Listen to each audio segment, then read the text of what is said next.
that, welcome. I hope you're all doing well. Livux asks, will you now follow real procedures? What do you mean? I always follow real simulator procedures. Now, the thing is this, Livux. Oh, last time you forgot no blue. Well, let's put it this way. First of all, I don't fly the 320 in real life anymore. So there are some things I will forget regarding A320. And also, I mean, you can't do real world procedures here in the flight sims. You can't. I can't. The reason being is that when I go to work and I fly for real, I have someone, at least one additional crew member with me in the flight deck. We are always doing multi-crew concept. And so if I go and fly single pilot concept here, you know, in the simulator on stream, reading chat, I'm bound to miss things. If you know, I can't live to that. I can't live up to that standard here in the flight sim. Britannia, did you see the TAP landing? Yes. So here, yeah, it is a shocker. I actually have that video up already. We will look at it later in cruise flight, so that we have something to do. Yeah, Libux, don't be you know, discouraged. The important thing is, for me, doing these live streams, the important thing is that you guys, A, enjoy yourselves, B, that you get the chance to ask a real world captain, you know, questions about aviation, get my opinion on you know, lots of different topics. Thank you, Libux. And so, yeah, that's, you know, that's the real reason why I'm here, the interaction with you guys.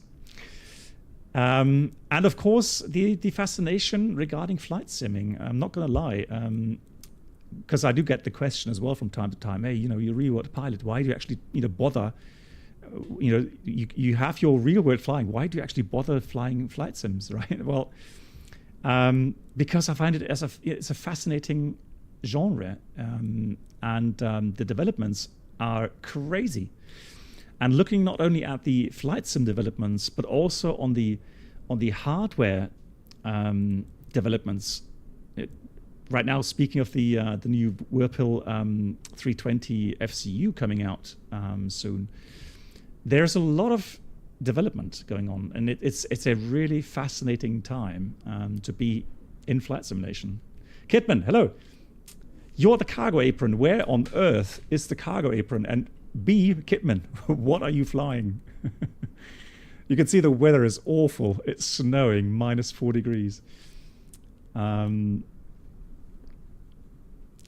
So right now, yeah, Libux, right now I do fly the 787 IRL, and yeah, mostly at the moment flying to Canada and the US. The reason why I'm actually flying from Minneapolis and I'm flying to Montreal is because these are two airports that will be new airports over the summertime. Left. Okay, left. Let me have a look.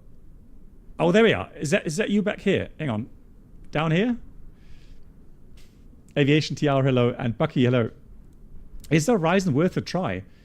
Well, yeah, so if you want to fly an interesting 787, then I think that's a nice add-on to fly. And there's just been another update. I'm not sure exactly what they improved, but I enjoy the Horizon 787. Hand flying, yeah, okay, it's not the best. You know, but it's okay. You know, for free add-on, free mod. To the left now. Okay, getting warmer. Getting warmer. Oh, hang on. There's an aircraft. So let's see, Kipman, what are you flying? You are flying a something big. that shows up as a 330, I think. So let's see who else is here. Big hello to Sean. Hello, how you doing? Guten Tag. Andreas, hello to you as well. And Roy, hello. It's an A330-900. Okay, nice. GG's. Of course, Airbus. Of course. One of these days, Kitman, I will get you to fly the 777. 100%. Lilo Pilot, hello to you. How are you doing? Britannia. Hello again, and Giftswerk. Nice to see you.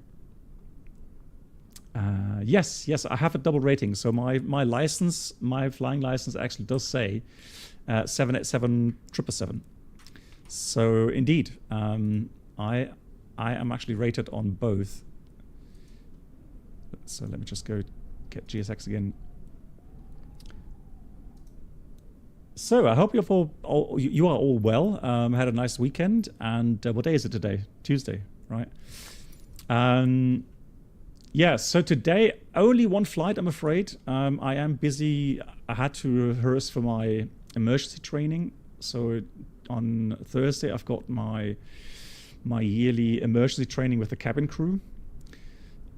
So we practice, cabin emergency procedures. Yeah, all different topics, dangerous goods, normal procedures with the cabin, and abnormal procedure with the cabin, and all kinds of stuff. So that's a yearly thing, including some written tests that I have to pass, of course. And then on Friday, I'm going to fly again in real life. Looking forward to that. So, and then we've got Easter. It's Easter weekend already, all right? Easter Sunday, I'll be back. Easter Monday, I can't stream. Family appointments. And next stream then will be Tuesday. Is it 787? No, so it's just Sean. If you ask me that way, wait for the PNG 777. Wow, that aircraft. What is... Guys, do you think we need to de-ice the aircraft? What do you think? Legit question. Nah, exactly. Dr. Fred Richtung. Pay later, hello, and Voyager, moin moin. Nah. It's just a bit of frosting, right? It's nothing, nothing to complain about, right? Right. Okay, so how does it look from the inside? Lol, okay. This looks like it should be minus 52 degrees centigrade outside. Well, actually, no, then it wouldn't be so humid. But hang on, what's the actual weather right now? Blimey. Windy as well. 17 gust 23, 2 miles, light snow, -4. Yuck. Yuck. Just change the weather settings, problem solved. Yeah, summertime, off we go, right? What do you think about the difference between Airbus and Boeing? Well, I mean, there are differences, obviously. They are actually having different philosophies as a basic kind of underlying principle. But V2 plus 10, there is a saying. So just to give you an example, I need to change my thrust levers here. So there is a saying that, as an example, the A300, A310 was the best Boeing plane that Airbus has ever built. And now there's a saying that the 787 is the best Airbus that Boeing ever built. In the sense that the Boeing 787 is a fly-by-wire aircraft. And with lots of flight augmentation and so on. And so, I mean, they are getting closer together, I think, in my opinion. I think both have learned. Oh, and of course, the biggest news out, guys, the management from Boeing is being replaced. And I would say better late than never. That should have happened a long time ago. But finally, they are trying to sort through the mess and trying to clear up. And it has to start at the top. It has to start not just with the CEOs, but it has to start at the top with the philosophy. What they stand for as Boeing, as a company. If they don't change that, nothing will change. And so they have to reset. And let's hope with the new management, it will actually go on a better path. Keeping fingers crossed. Your brother wants to become a pilot. Nice. All the best wishes for him. Yeah, I have to say the 777. Now the 777 is a little monster, right? It's like a little 747, right? Are they getting managers from Airbus? Okay, I'm not sure what to think about that, but hey, I mean, you know, whatever helps. Okay, you mean, hey, so Lilo, you mean this? Yeah, we'll talk about this during the flight, all right? We'll have a look. We'll watch the video during the flight, and I will give you my thoughts on it. But I want to get preparing, and I need my, hang on, my peripherals. Hold on. Just out of the flight deck for like half a minute.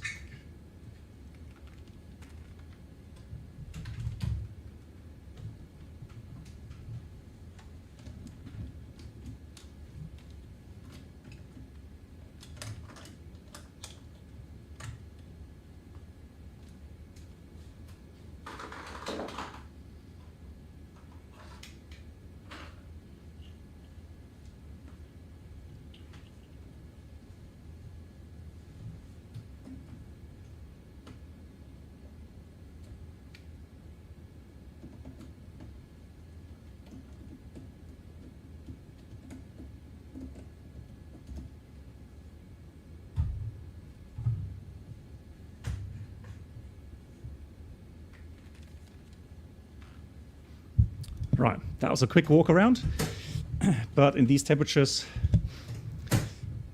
adequate. Right, Avenger, nice to see you. How are you? Alrighty.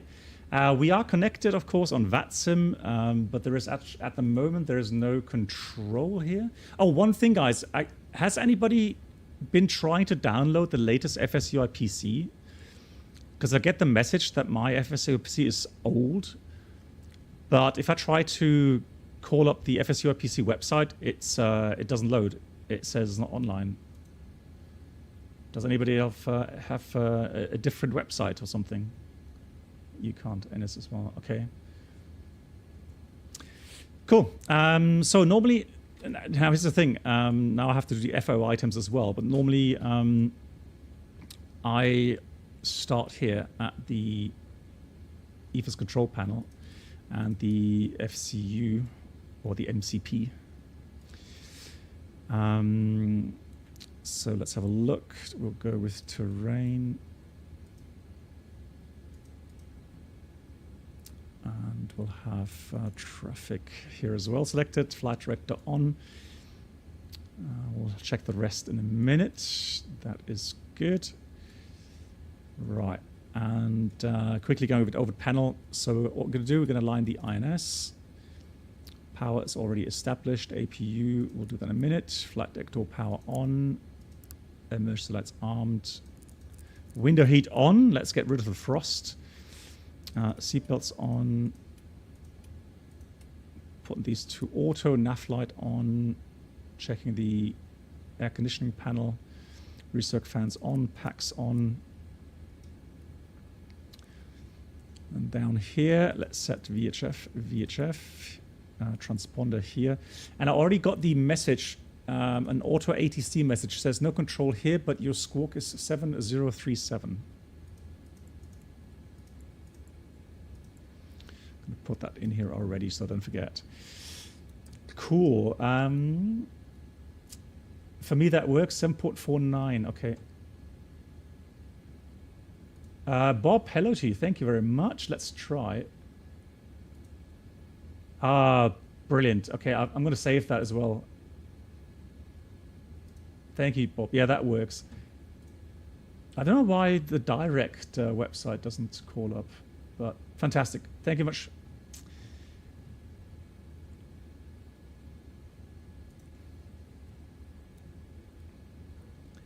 Hey, Campbell. +4 degrees. And Iowa Scotsman, nice to see you. How are you? Big shout out to the Iowa Scotsman, guys. Also streaming on Twitch. Give him a big follow. Thank you so much. So here, right now, slightly frosted. And I don't know why I can't get the jetway to dock to the aircraft. Hang on.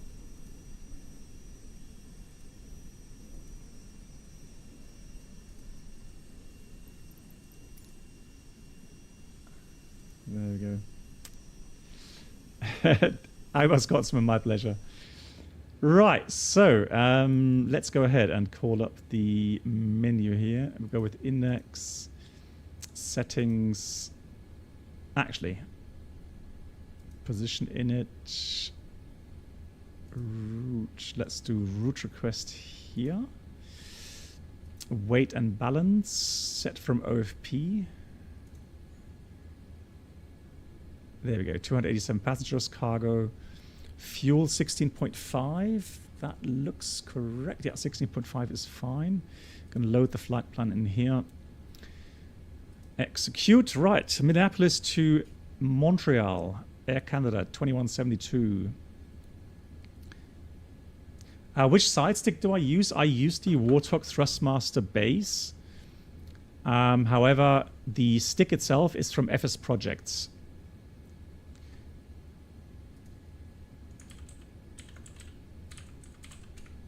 Oh, not DS, FS. Projects. There we go. Mark, hello to you. Ei Gude. Wie geht's dir? Right, let's execute. The weather right now, we're going to put this to RTO. The weather here.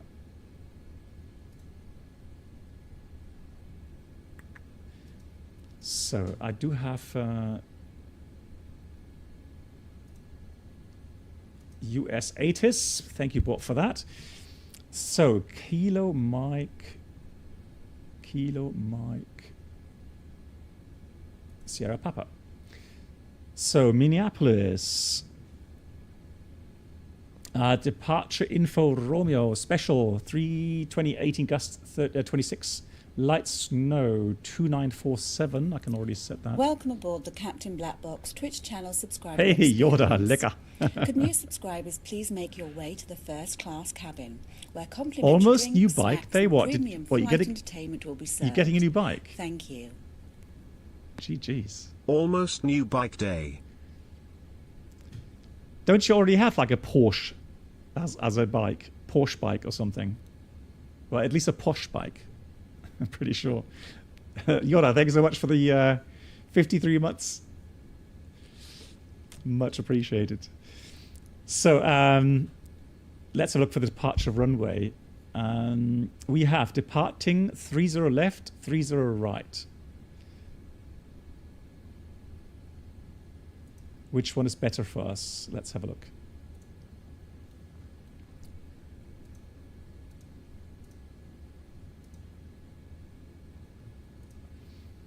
So 30 left, 30 right.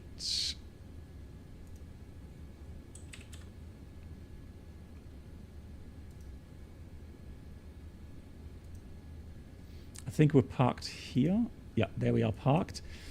So 30 left is definitely better for us. And then we are going for a Wilston. Is it Wilston? Wilston 7 departure, I think. So Wilston 7 departure, and the flight time is 1 hour 55 to Montreal. And Montreal 06 left sounds like a plan to me. Let me check the charts here. 06 left, yeah. Looks fine. Excellent.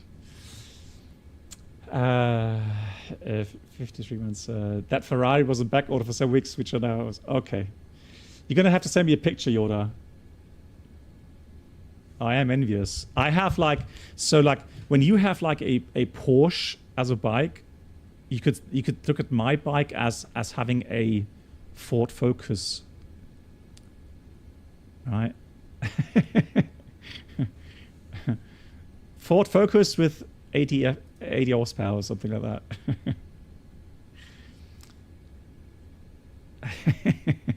That gives you the kind of perspective we can't compete, right? we cannot compete, I'm afraid. So 3-0 left. It is.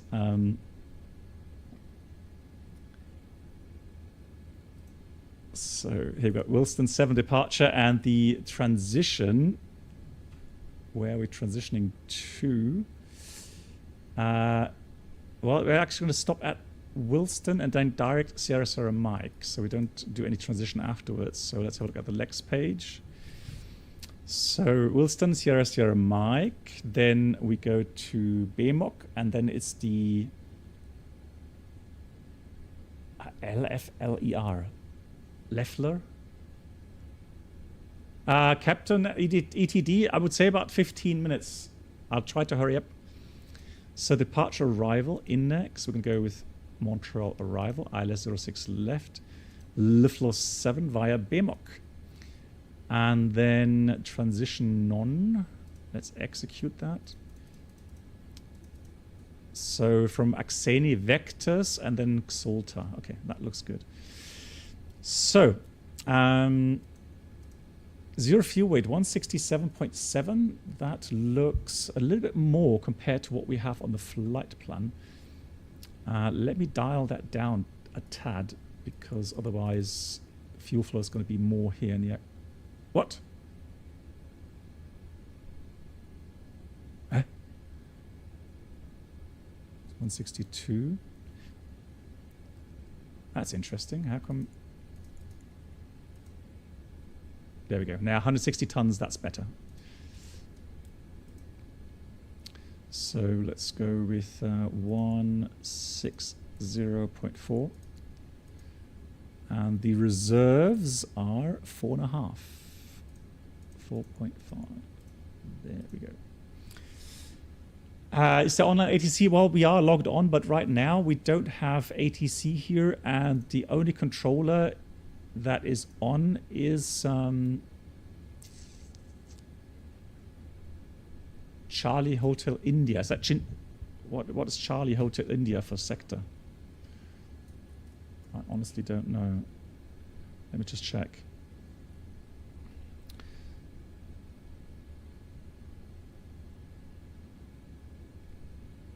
That is, hang on, that is called, oh, it's an en route controller. Chicago, sorry, Chicago Center, that is.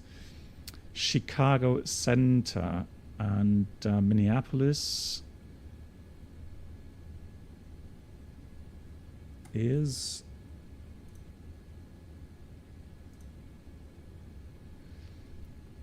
there. We may fly through Chicago Center later, maybe. Good. All right, cost index according to the flight plan is 108. Good. So thrust limit. Now we do have a takeoff performance calculator, correct? Yeah. So performance. Copy FMC data. 30 left. Condition. Well, even though it is light snow, I didn't see anything on the. Let me just check the ATIS really quickly. So ATIS condition here, it says 555, so it's wet. So I would assume that's like chemically de-iced or something. So there's no contamination on the runway, even though we have light snow. So 29.47 inches is correct. Runway wet. The wind, steady wind would be 320/18.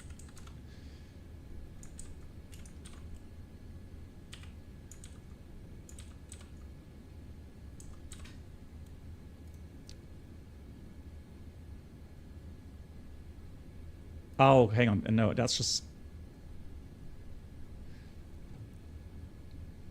So that's like, I would say, how much? Let's put this at, I don't know, 13 headwind.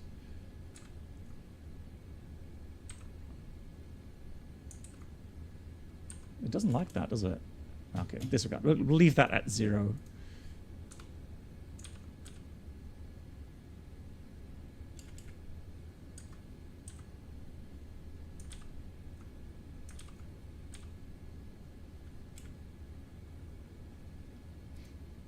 Or let's leave at 12 knots headwind.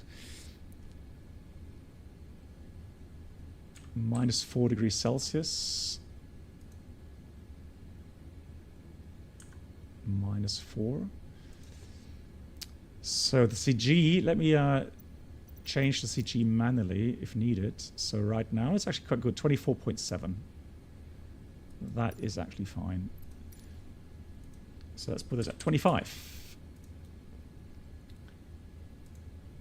Thrust rating optimum, flap config optimum, anti-ice. Definitely engine anti-ice on. Why is wing anti-ice not listed here, guys? Why is only engine anti-ice listed as a performance penalty?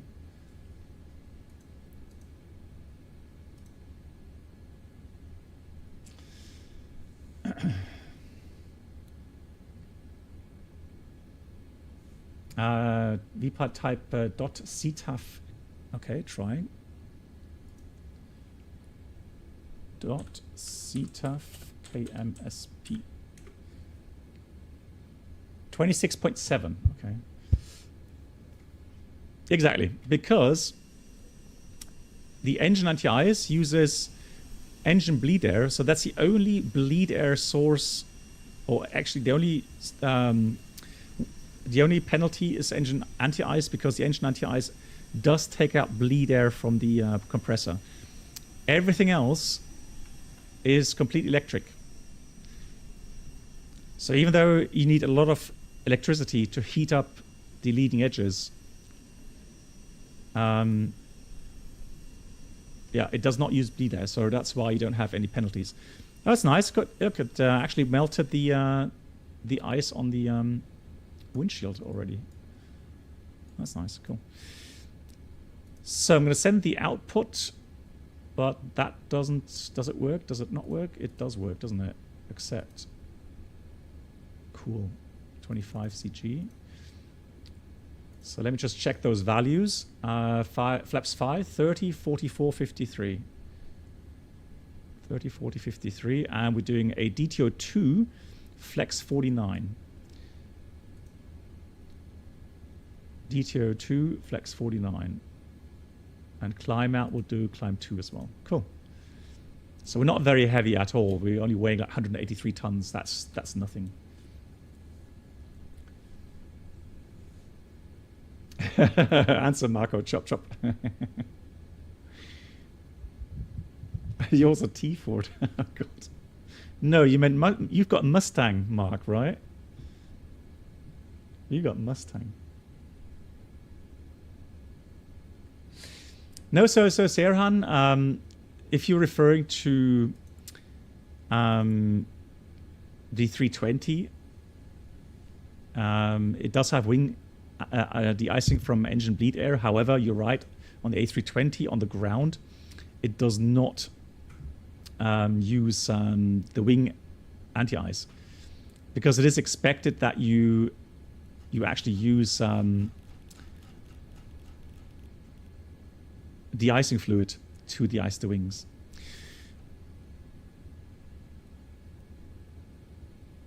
Oh, that's interesting. Where's my departure route? Didn't I enter my departure route here?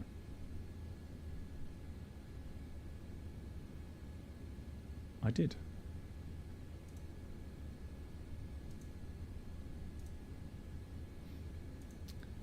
Maybe, just maybe it's because of just radar vectors or something. Let's have a look. So the departure route, runway 30 left for assigned heading from 220 to clockwise 360, cross 7 miles, Minneapolis, at or above 3,500, and maintain assigned route. Jets, top altitude 7,000 feet. We're going to dial that in. And so it is just maintain runway heading or whatever. So usually what you would get with the takeoff clearance is here, Air Canada 2172, fly heading 300. And yeah, expect radar vectors to... Well, actually, it would be Golf Echo Papa next. Let me just check that. Here it says S9. S9. Oh, okay, well then vectors to S9. Yeah, that explains it. So that's why it doesn't have anything else in there. But that's fine. So we will maintain runway heading, which is, according to the plan, runway 30 left, 301 degrees, correct. V2 is 153, gonna dial that in. And top altitude is 7,000 feet. And that is all set.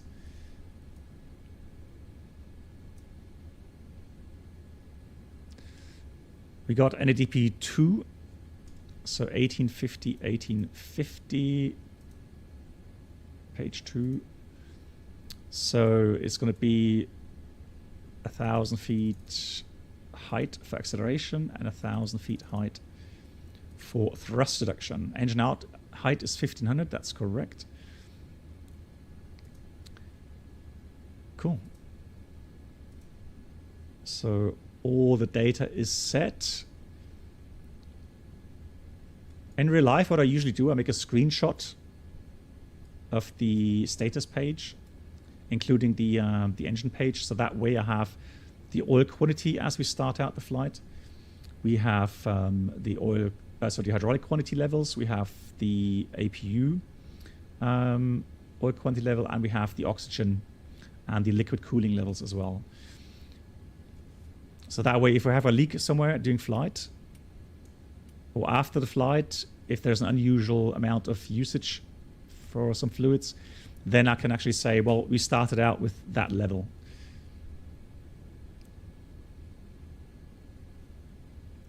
Good, starting the APU. And I'm using a sound mod from FT Sim+.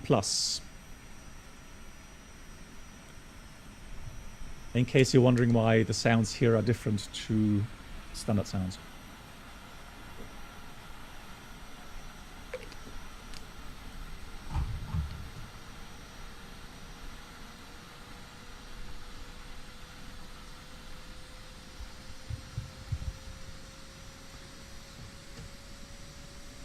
Roy, yeah, so on my website,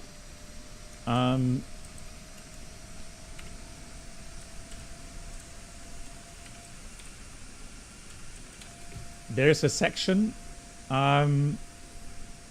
called Airport Infos, and there you have the same infos.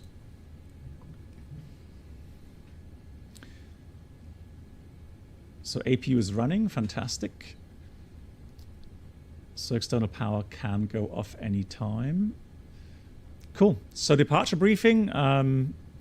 Yeah, up 7,000 feet, runway heading, then vectors is 9, sector is 3,500 feet.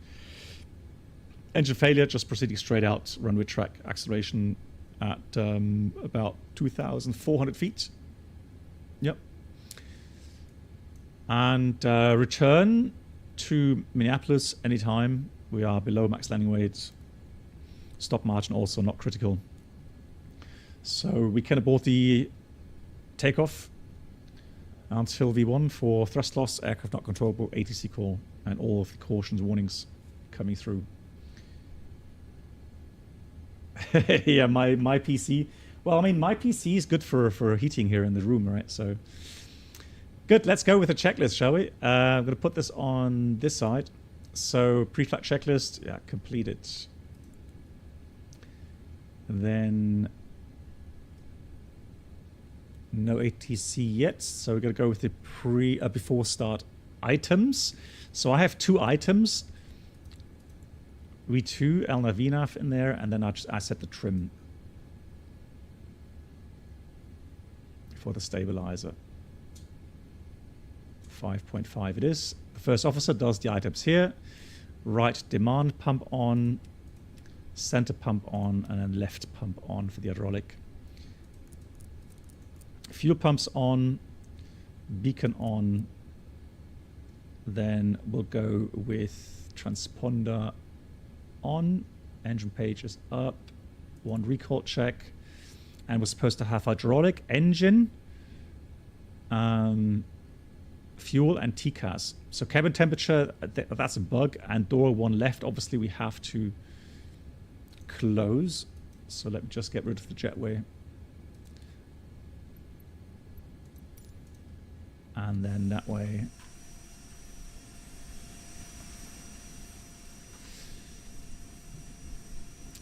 So, as you all have correctly assessed, we do need to de-ice the aircraft. Right. So, let me see if I can actually get GSX working here for the memes. Additional services, request de-ice. The icing vehicles are coming now. Cool. So we actually have a procedure as well for the ice, anti-ice. And let me just call up the checklist. De-icing, anti-icing, broadband comm switch off. And normally that would be up here. So I don't know. Do we have that here as well? Don't think so. And then the APU as needed. APU is running. So the APU should be shut down unless APU operation is necessary. Let's pretend the APU operation is necessary. Flaps are up. Thrust levers are idle. And then the pack switch is off. So that we don't get any fluids into the cabin or the smell. And that. Confirm aircraft is ready for treatment. Yes, sir. We'll take type 4. We begin treatment now and observe. Fluid type 4. Concentration at 100%. I will call you back when ready. Roger, Dodger.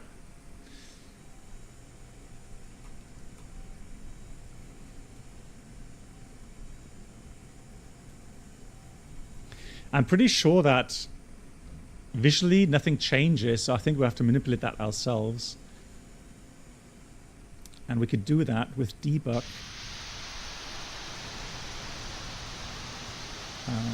Options, icing there.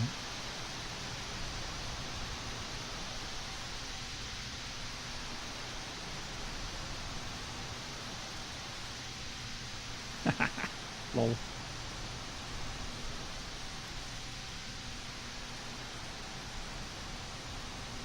But look how fast that is going up again. That's silly.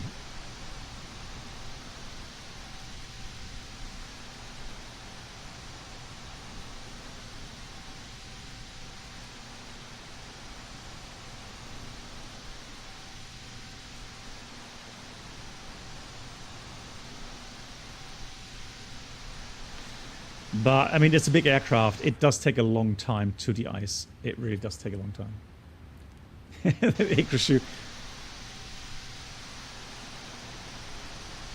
Almost. You could say they're almost there.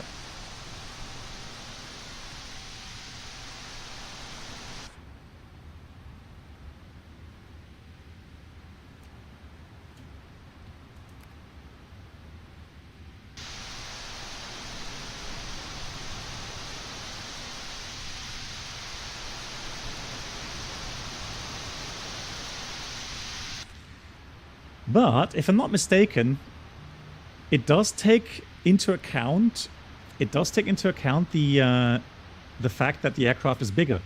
I'm pretty sure the 320 or 737 it would have been finished a long time ago.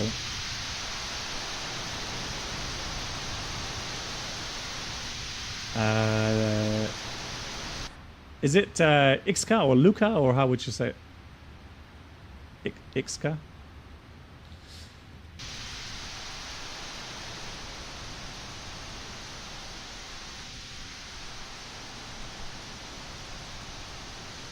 They seem to be finished.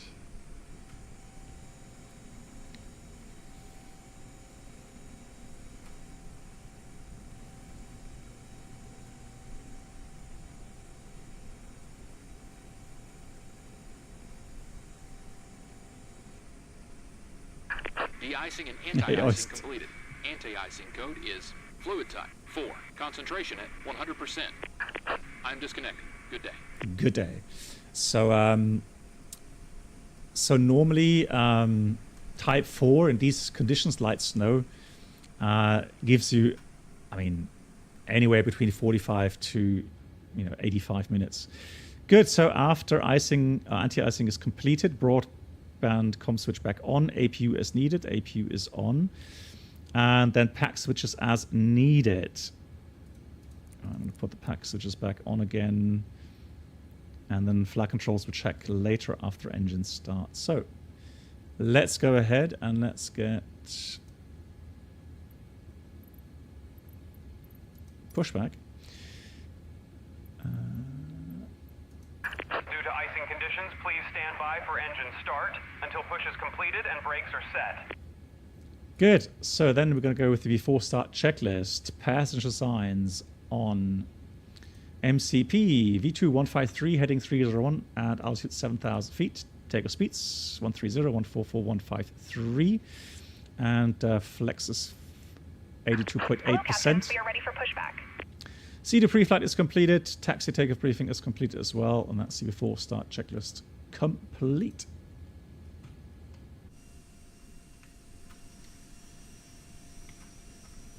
With the mask today.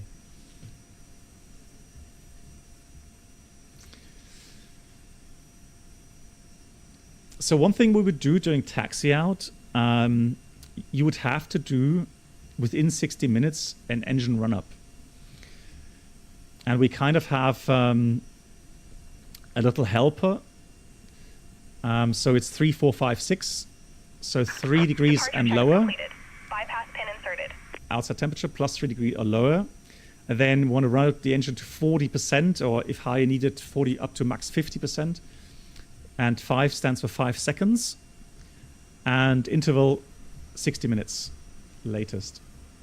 Also, if we taxi in during icing conditions and we don't do a engine run up, then we have to enter that into our flight log, so that the next crew gets information that during taxi in we did not do a engine run up, so fan blade ice shedding procedure, and that they have to take that time for the taxi in. Let's say it's 15 minutes taxi in time. They have to take that into account.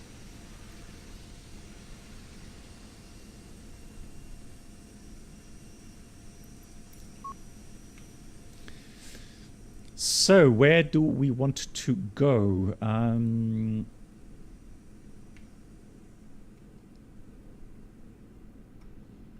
going to face this way.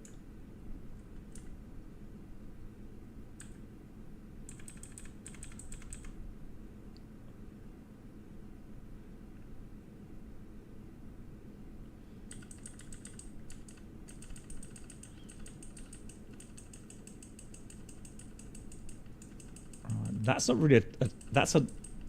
Is that taxi line there? Okay, let's assume it is. Exiting from editing mode. Due to icing conditions, please stand by for engine start until push is completed and brakes are set.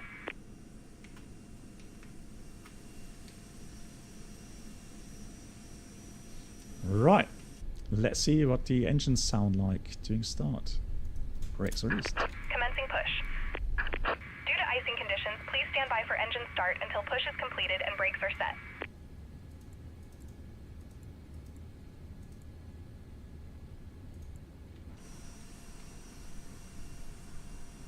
Ah, there's Kipman. There he is.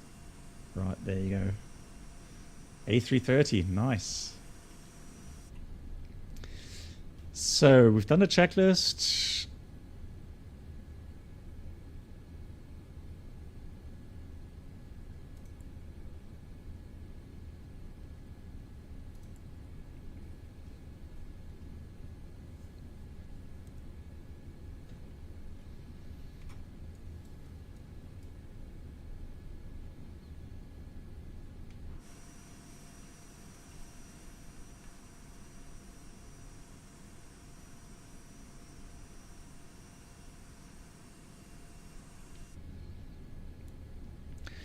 So we're going to do an overlapping start, right then left. That looks all good. Start right engine.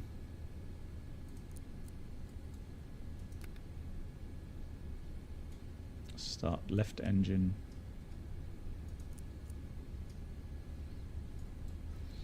Whew. Whew, that is cold. It's red because oil temperature obviously still below the limits, and it has to be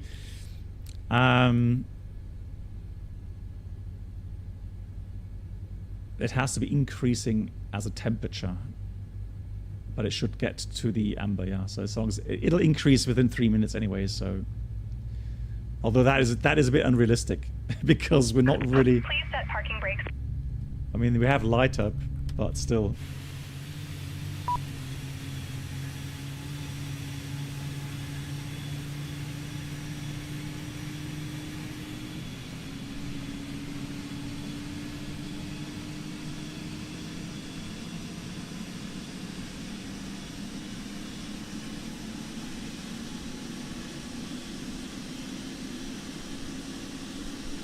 Yeah, we have live weather, yeah.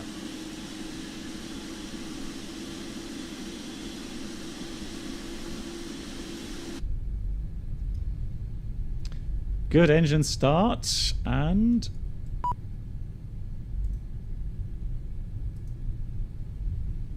Cockpit to ground. We have a good engine start. You can disconnect. Unlocking gear. so let's do the before taxi items, flaps 5. So APU off, engine anti-ice is already on. And we'll have flaps 5.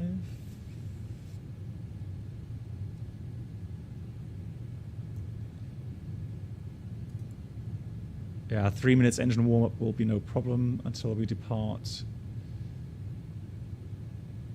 And I will do the flight control check. Just make sure everything's working. In real life, I do that very slowly because the whole aircraft actually shakes if you do that really quickly. So the huge, especially the elevators and the rudder, Bypass pin removed. if you do that really quickly, the whole aircraft shakes quite Left is clear, badly. right is clear. So you want to do that nice and smoothly. I don't even see her. Where is she? Hello? Where are you?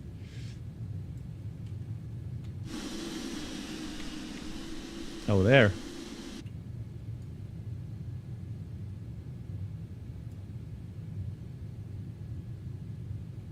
Thank you. All clear signals there. So let's do a before taxi checklist. So let's do a before.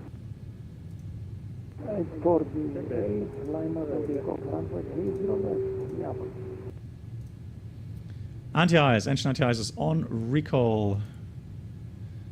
Decals off, checked. Welcome aboard. Flight controls Captain checked, ground Blackbox equipment is Swiss clear, Channel APU's off. subscriber Experience. And that's Could the new before subscribers please taxi make your way to checklist the complete. first class cabin? Hey, Where complimentary buonasera. drinks, snacks and premium flight entertainment will be served. Is there Thank rise you. much close to the quality wings? In many areas, Okay, yes. now it's better. I was missing my badge. Matte, grazie, mille grazie. How are you? Greetings to Italy. Minneapolis traffic. Air Canada 2172 taxiing runway 30 left in Minneapolis.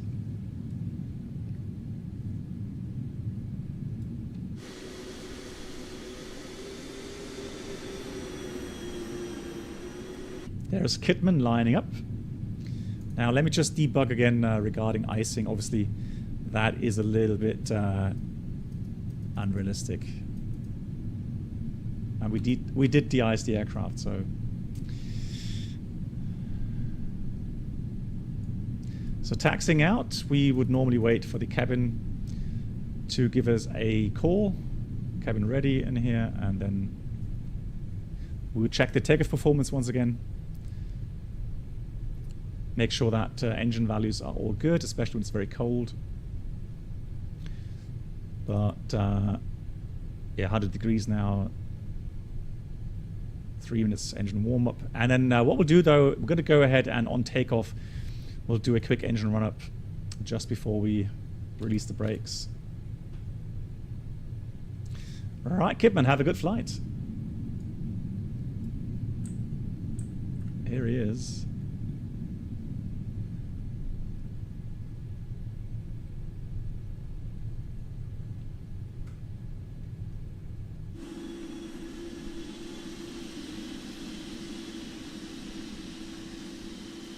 See you in Montreal. Yeah, always. What you mean unrealistic physics in Microsoft? Never. Mate, you're currently fighting a battle against X-Plane 11, trying to install good Palma Madeira scenery. Yeah, I think I only have a freeware version as well. So I don't really have... No, so sorry. Yeah, okay, guys. So sorry. Exactly. So I announced on the last stream. I announced that we'll be flying the InniBuilds 320 Neo.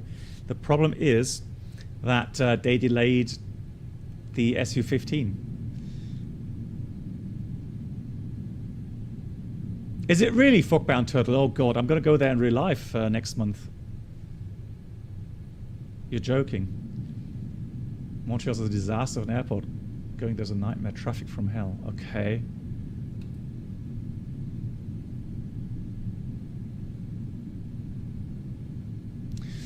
So what we can do simply is just now we're just gonna go 40%.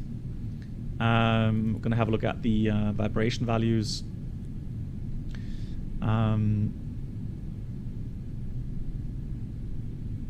2.0, pretty much normal. So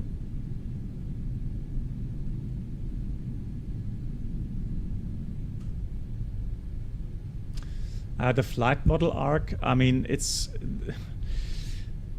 one of those sad topics here in Microsoft Flight Sim.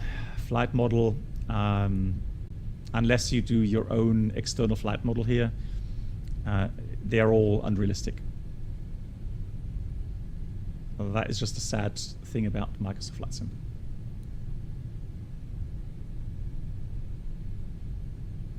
Yeah, thank you, Oyst. Minneapolis Center or traffic. Air Canada 2172 lining up, departing 30 left in... Oh, I'm not even transmitting.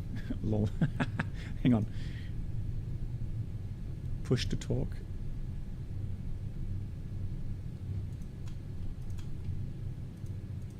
Minneapolis traffic. Air Canada 2172 lining up, departing 30 left in Minneapolis.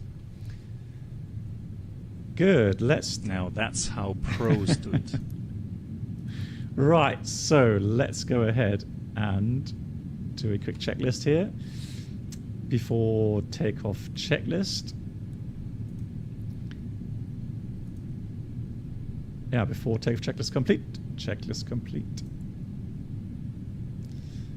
TCAS goes on, so the lineup items are TCAS, lights are on, wind is from the front, approach sector is clear.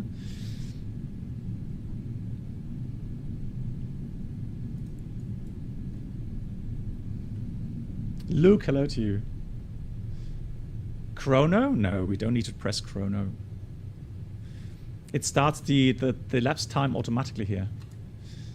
You get automatic here lapse time once you set takeoff power.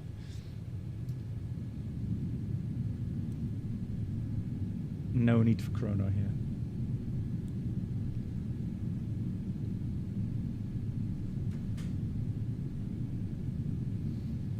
Good.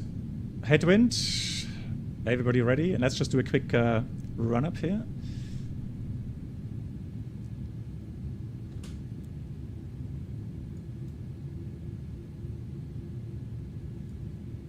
Looking fine. Let's get the, even though in real life I don't have that. I'm going to do that here. Good. Let's go. Takeoff.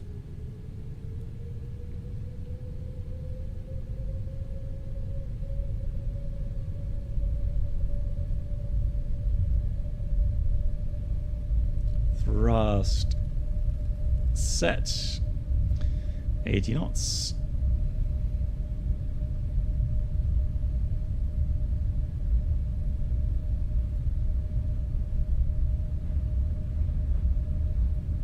V1.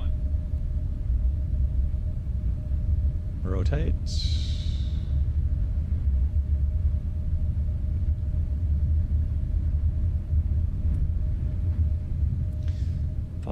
miles of rate. Gear up.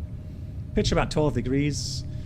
Although the pitch initially, that's a dashed line. That's your pitch indicator initially. And now we've got thrust ref, VNAV speed, and now we just chase that little circle with our flat path vector.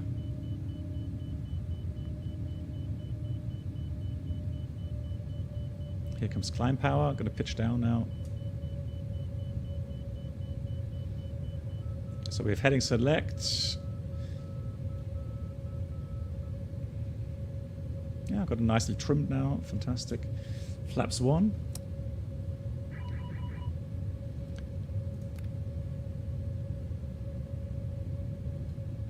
So we have a trim reference speed, or we have a trim speed set up here. So as the airspeed increases, I have to trim nose down. Otherwise, the aircraft will pitch up and try to maintain the trimmed speed.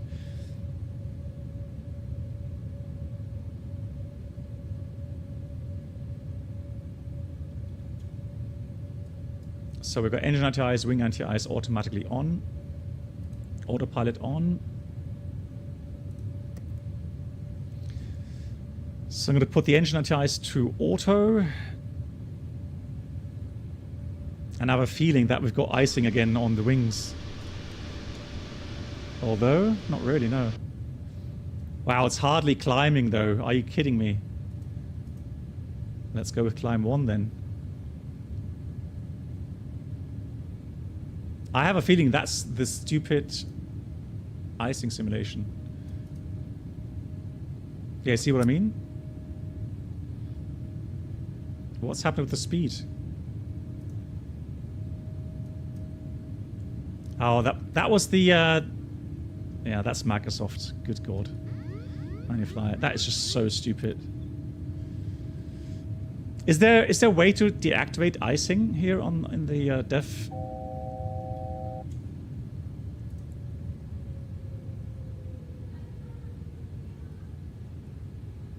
Assistance.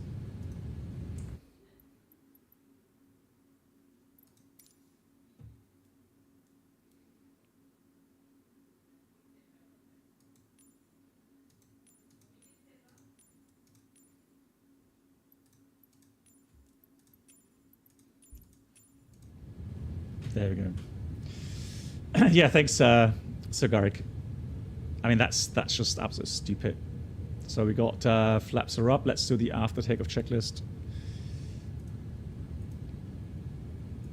After takeoff checklist complete. Right, let's fly direct to 9. Execute LNAV. And we're going to climb 220, thrust ref, VNAV speed, LNAV. Now, Hannes, you just saw what it did. It literally froze the pitos and it froze the wings, so we hardly climbed. And that's just stupid because the aircraft has wing anti-ice, it has engine anti-ice, it has pitot probe anti-icing. It's certified to fly in icing conditions, but Microsoft doesn't care about that. Microsoft Flight Sim just says, oh, it's icing. I'm going to freeze your pitos and I'm going to freeze your wings so that you can't climb anymore. The only good simulation of icing that I've ever seen was on the FS Labs in P3D. In X-Plane 12 right now, I think in X-Plane's also a bit overdone. But I think in X-Plane 12, when they tweak that a bit more, I have some high hopes that the icing simulation there will be pretty good. I mean, in the Hot Start TBM, the Hot Start's Challenger 650, there it's a custom-made icing or icing simulation, and there, it's realistic as well. But otherwise, forget about it.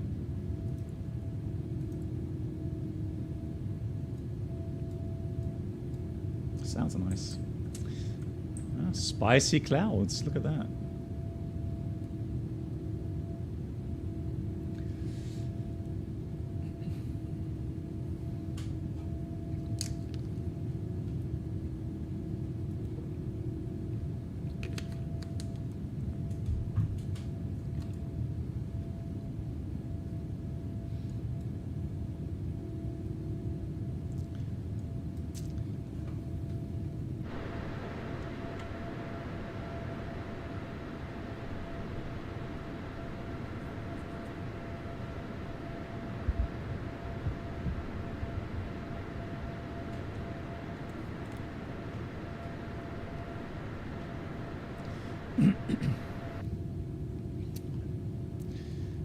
Transition is in 18,000 feet. Okay, we're at the engine page now. So we passed 10,000, although normally in the US we'd leave the lights on until 18,000 feet because in the US VFR traffic is available or is allowed to fly until 18,000. So I might as well just leave those lights on. The rest looks okay. RATNAV, or NAVRAT, looks good. Fix info was clear. And then VNAV page. No more climb restrictions, and we are going to climb to filed was flight level 390. So I'm going to go with 390.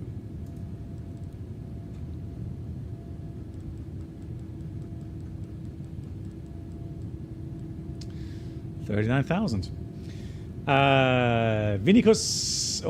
Vinicius. Nice to meet you too. Your channel description says everything I think. Finally, a real pilot. Try and try. One day I will succeed. Yeah, all the best wishes. Thank you much for the kind words. Much appreciated. All the best for your future.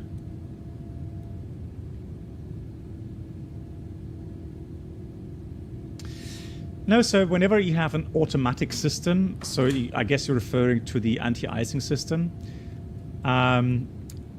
Its design is such that if you have those in auto, the sensors will be, good enough, reliable enough to sense icing conditions. Let's go standard on the altimeter, and hence will then switch on the wing anti-ice, engine anti-ice whenever the systems say it's needed.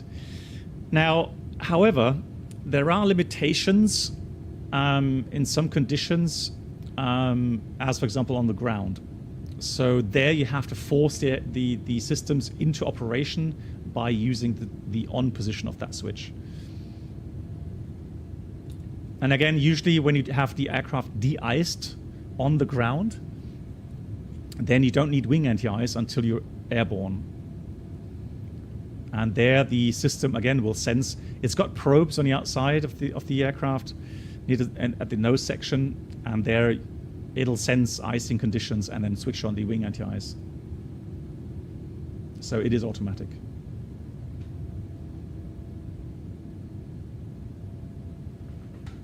Well, fog-bound turtle, I know the initial problems 787 had, as many aircraft with Boeing had, but I can tell you right now, I've flown it for, well, I've got more than, I think 150 hours now from start my line training to now, and I've never had any bigger technical issues up to this point. I'm not even minor issues. So issues where I have to make a tech log entry after the flight. The only things I enter are things like broken coffee machines or leaking coffee machines or something. Everything else is, it's such a reliable aircraft. It is really, really nice.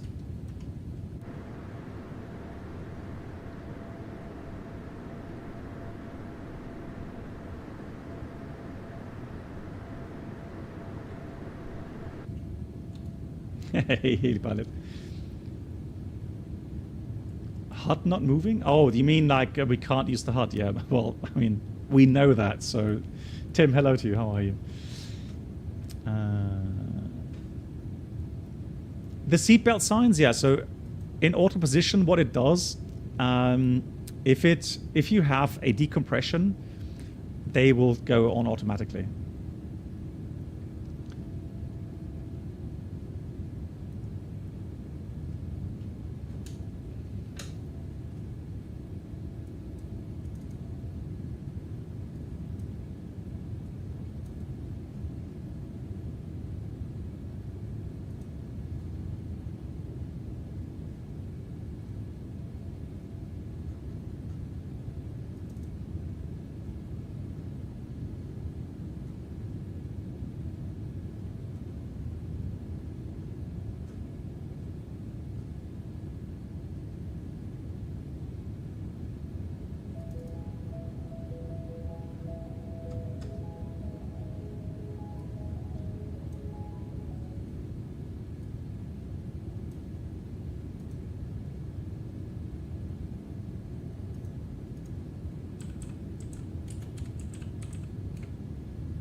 Oh, you were talking about the Sim 787. Okay, sorry. I thought you were referring to the real aircraft.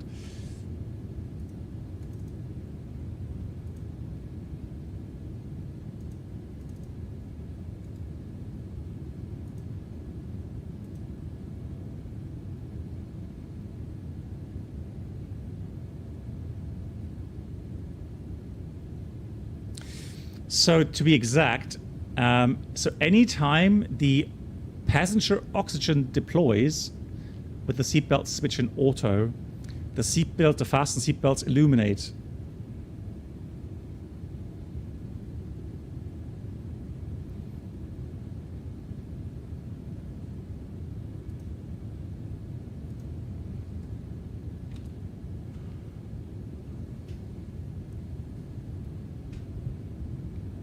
Hey Josh, how are you? I'm doing well, thank you for asking. How are you?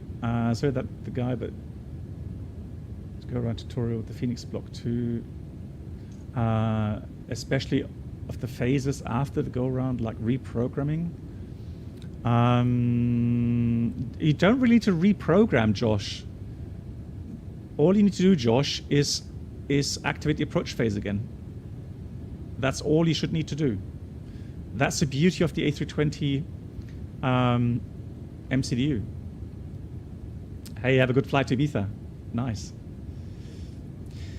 Right. So once we reach cruising level, we're going to have a look at the video here.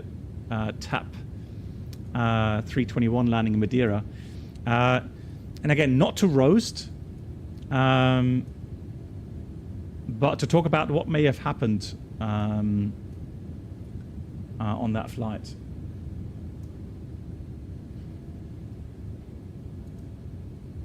I'm wondering, does Aviation Herald already have infos on that?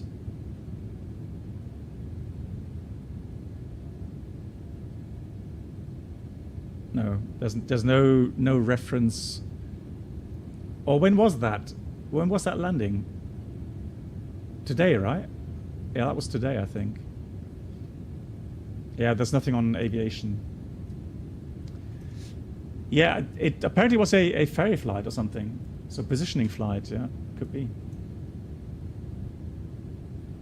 Julian, you saw that live, okay. Scary. Yeah, Josh, try it out. Try it out.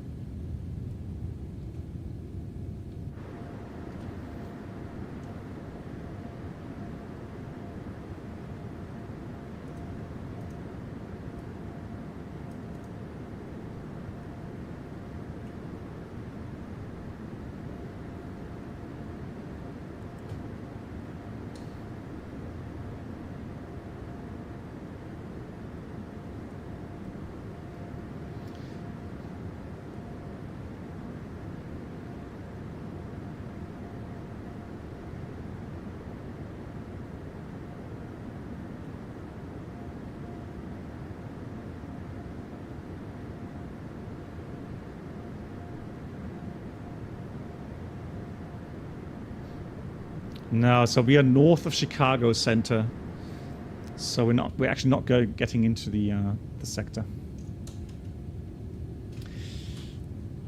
Yeah, I was wondering as well.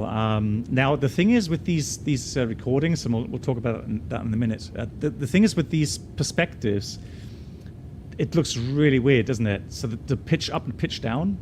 And Pineapple Man, hello to you. You love the 787, nice.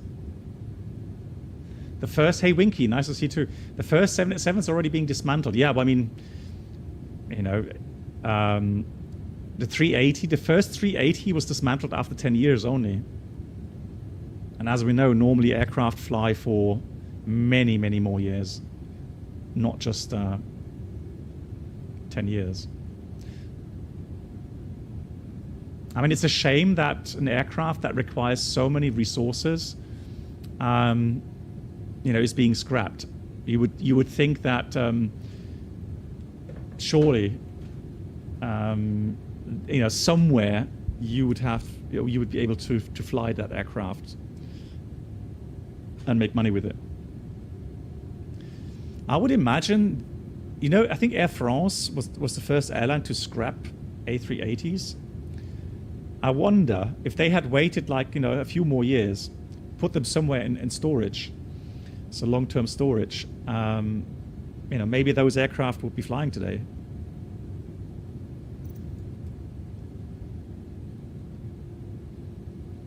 I mean, it is speculation, but still, I mean, what I normally do in real life, or in reality, for takeoff, I would always have the ICAS on my side so that I can see the engine RPMs. And then once, or on takeoff as well, so takeoff landing, I have that. But otherwise, I would switch the nav mode completely to my side. So if I were the pilot flying, that is.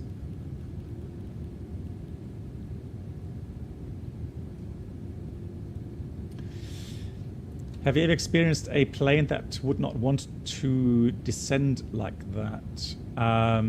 Well, you know, so here's the thing. There are certain. Let me get my pen out.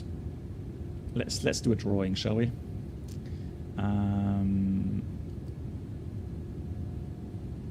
It's a lot easier to explain stuff that way. Let me just find.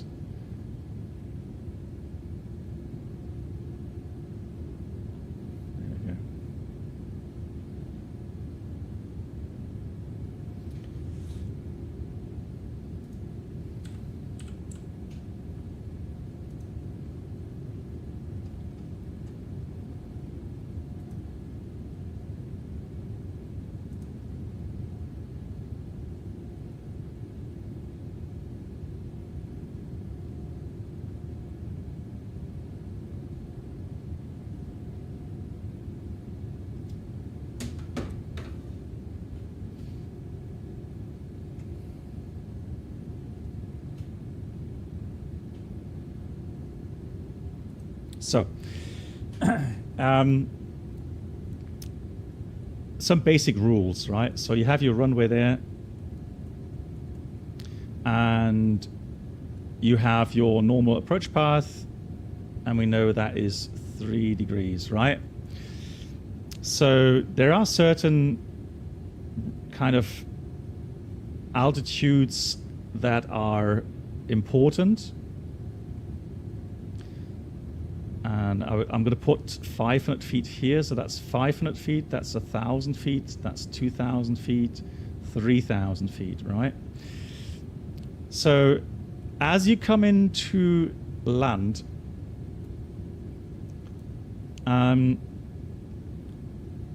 know, you're on the radar vectors, or you're flying a visual approach or normal IS approach, whatever, right? So normally you would intercept the glide slope from below, and then follow that 3-degree glide path.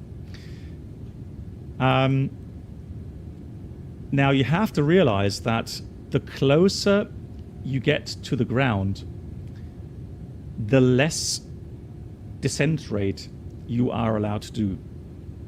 And one of the key areas is 1,000 feet and below.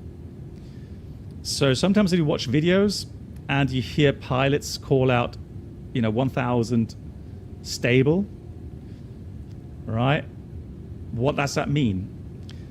So the stable means that you are on speed.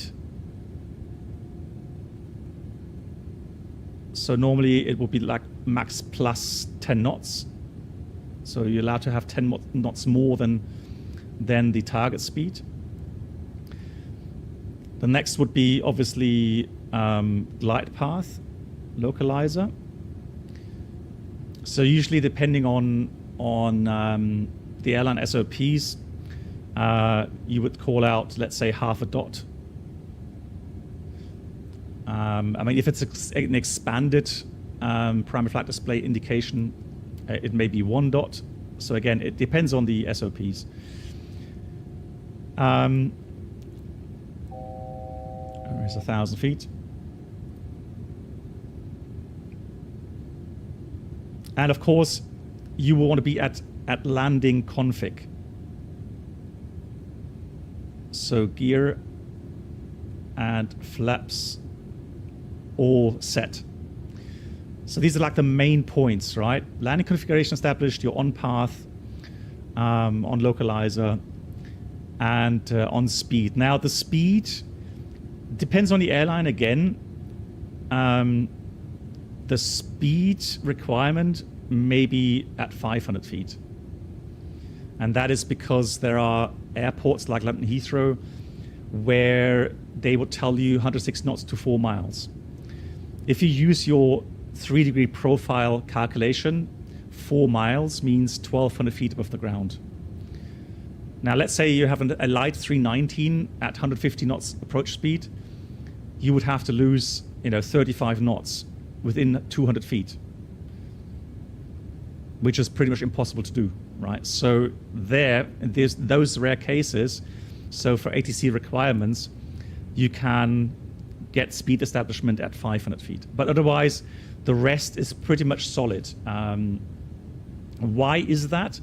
Well, you want to make sure that from 1,000 feet onwards to the touchdown, the aircraft is in a stable path. So the initial setup at 1,000 feet is set so that you can, from there, make a nice, relaxed, stable approach. Now, what you do before that is not completely freestyle, but you can be high in the approach, you can be too fast, you can go, config full, but the gear is still up. So you have many different options available to you to try to get the aircraft stable at 1,000 feet. However, there are still some limitations. And one of the biggest things is between 2,000 feet height and 1,000 feet height, most airlines have a 1,000 feet per minute maximum vertical speed. All right, so between 3,000 and 2,000, that will be 2,000 feet per minute. Between 4,000, 3,000, 3,000 feet per minute, and so on, right? So you can see that as you get closer, and that's why I often talk about a funnel, right? So as you get closer to the airport or the landing runway, the less your options, so the less your maximum allowable deviation will be.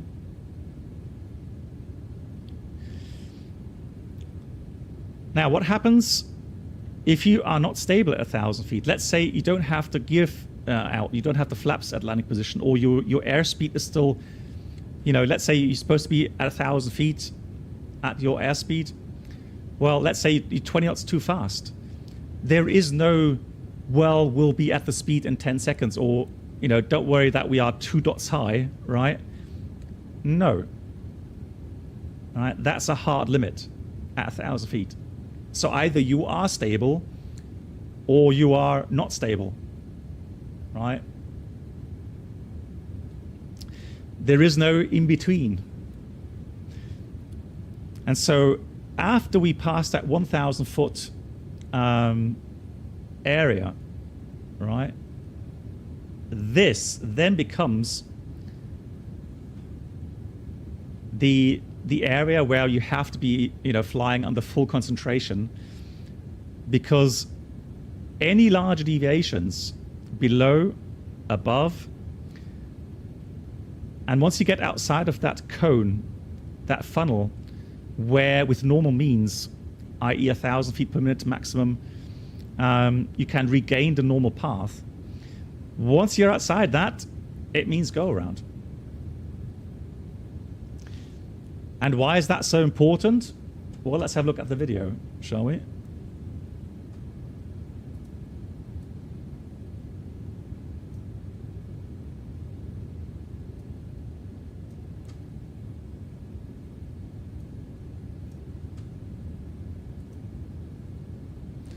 So it's a 321neo, and they're landing at Madeira. Now, Madeira is a very challenging airport.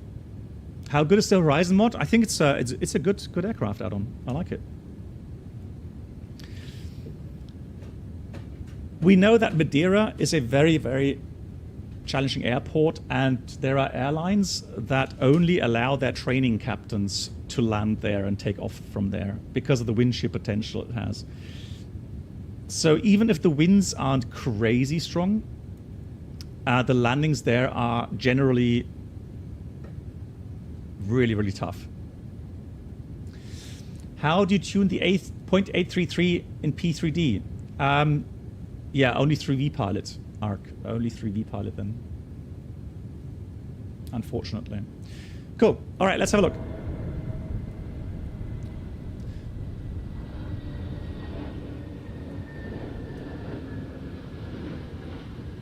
So you can see the aircraft, yeah, the pilot is making some adjustments here. Final turn alignment. And now he's already forced to pitch down the aircraft quite violently. Look at that. Look how he has. You can see the windsock here. The wind is actually crosswind. And that direction, yeah, and an empty neo, that's something else you have to consider. Neo engines are very powerful. So if it's an empty neo, it's going to be so hard to control the speed. Right? That's just the way it is. Now, crosswind over the island means lots of turbulence and wind shear. So look at the pitch here. Now, I know that the angle you're looking from will exaggerate the view on that. Nevertheless, you can rest assured that the aircraft right now, to stay on path with this pitch configuration, they will be pretty much at idle power. Now, I'm not sure. I think TAP, Bruno would know that. TAP uses autothrust. So if they use autothrust for landing, I would be sure that if they had like a positive wind shear or positive wind gust just now, forcing them to lower the nose that drastically means overspeed. So the aircraft will be, 15, 20 knots above what it should be. The power of the engines will go to idle. Yeah, so heli pilot, so this is the thing. When do you call a go around? Well, when the aircraft becomes unstable. What are your stabilization criteria? Plus 10 knots from your target airspeed. All right, let's say 1 dot high. All right, maximum 1,000 feet per minute rate of descent, and you can't reach your touchdown zone anymore. All right. So to judge that here is difficult because right now you still have some altitude and you've got some options to play with. So, let's say 1,000 feet per minute, and the speed is already, we're not talking about, the speed going up 12 knots above for a split seconds. That doesn't necessarily mean you have to go around. It's just once you are more than 10 knots, you will have your pilot monitoring call out speed or airspeed. And then you would have a few seconds to correct that. But if you don't manage to get the speed back, let's say within 10 seconds, well, what makes you think you're going to do that after that, right? So at some point, yeah, you're going to have your hard points, so the limitations at hand to make that decision to go around.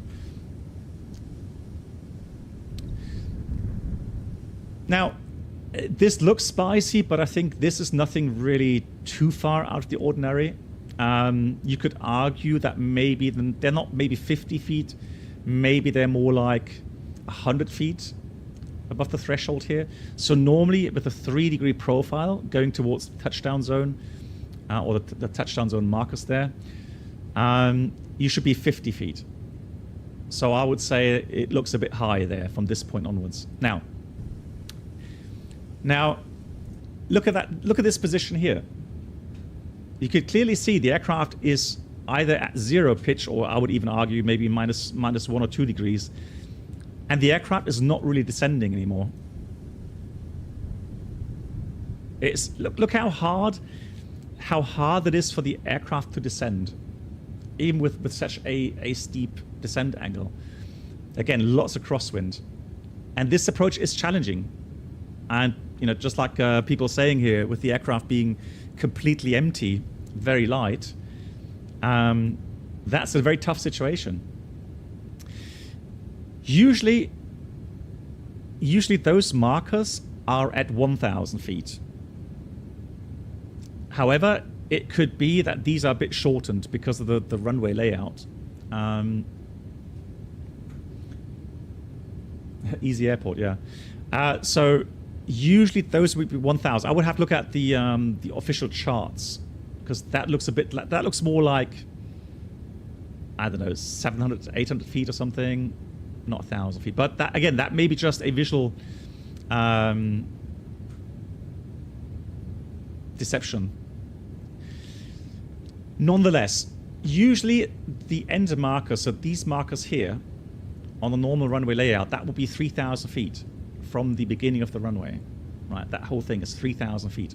We have a rule: if you don't touch down by the last markers, so within the first 1,000 meters of the runway, assuming the rest, the remaining runway, is enough to stop the aircraft, i.e., let's say you worked out a landing distance requirement of 2,000 meters, that's always from the threshold.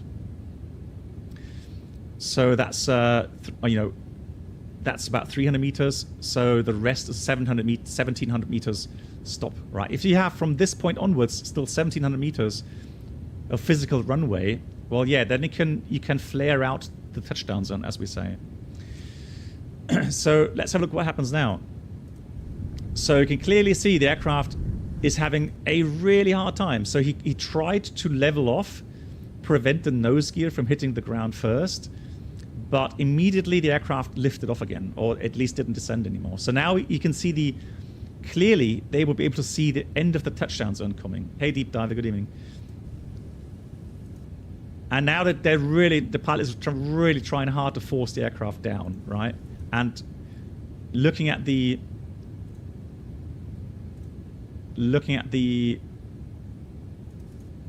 smoke, yeah, that was the first touchdown was with the nose gear. Now, of course, you don't want that. The nose gear is not really designed to take the first impact of a landing. That is risky, because there have been many, well, not many, but there have been instances where the aircraft A would seriously damage the nose gear, and B, what happens? This is a tricycle, right? It has a suspension system in the nose gear. So if you slam down with the nose gear first, there's a danger that the nose is catapulted up again because of the suspension. And then you get into that tortoising kind of motion going up and down. So now the main, look at that. And that's what I mean with the tortoising, right? And again, it's lifting its nose and again touching down. And there now we have the, finally, the recovery. You can see already here the markers for the end part. So that's 1,000 meters from that point onwards. Now they were empty. I don't think they had any issues with landing distance. But let's have a look where they touched down. I mean, you could argue, well, the nose gear touched down within the touchdown zone. I mean, yeah, right, close call. Very close call, yeah.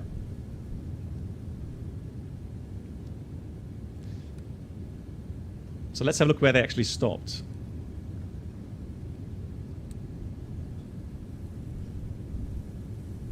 Wow, that was fast, right?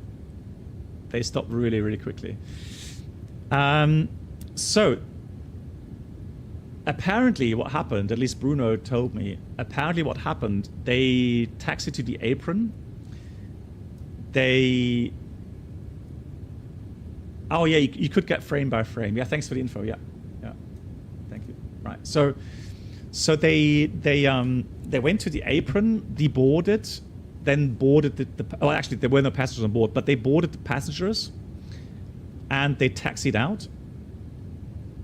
And on taxi out, at some point they got a call from ATC saying they should return to the gate because they got a maintenance call. And I would assume that means that maintenance got a report, or maybe they saw the video recording and maybe somebody called TAP office and hey, said, you know, you can't depart like that. You need to check the aircraft first of all. So yeah, apparently the aircraft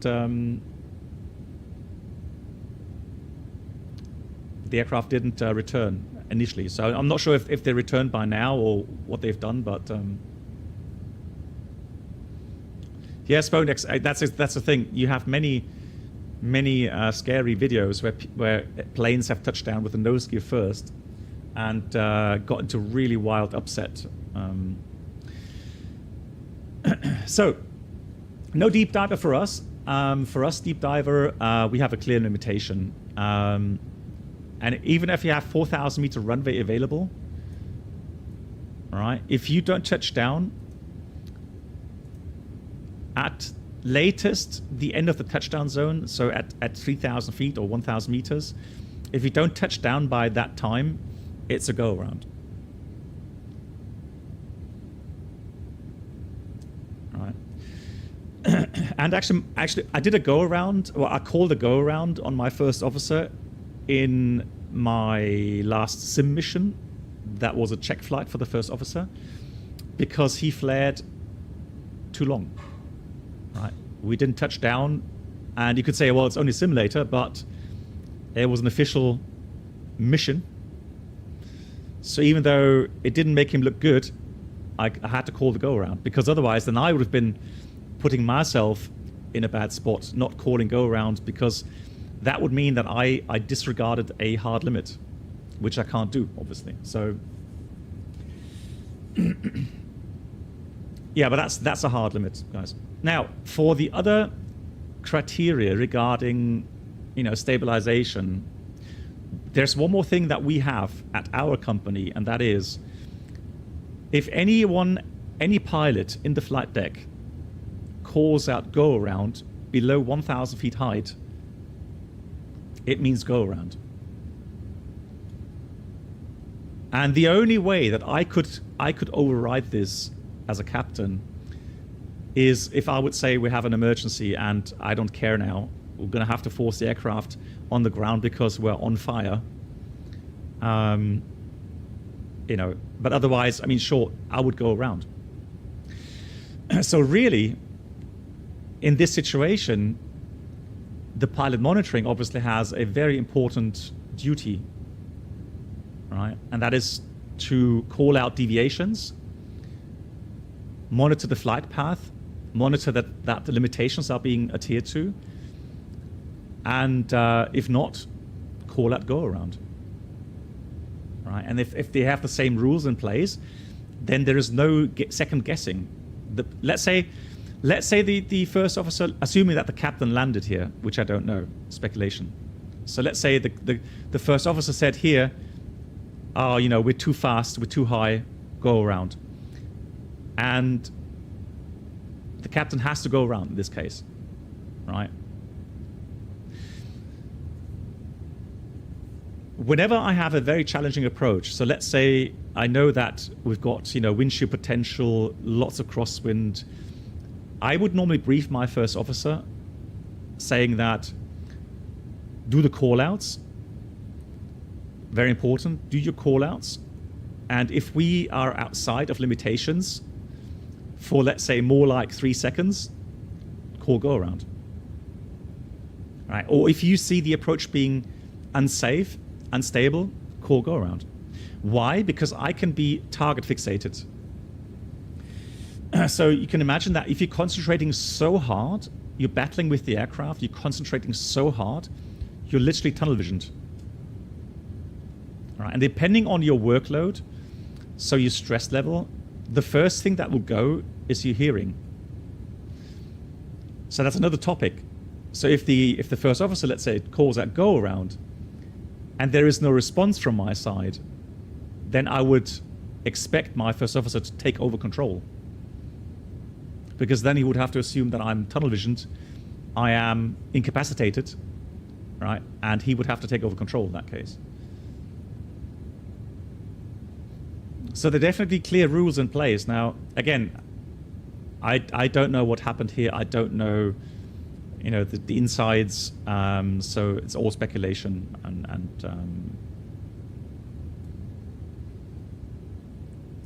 I'm not going to make a call on, you know, did they do something wrong or not? Or, you know, should they have gone around? Well, yeah, I mean, you could argue it was unstable. They should have gone around. Yeah, okay. Maybe they had a good reason not to.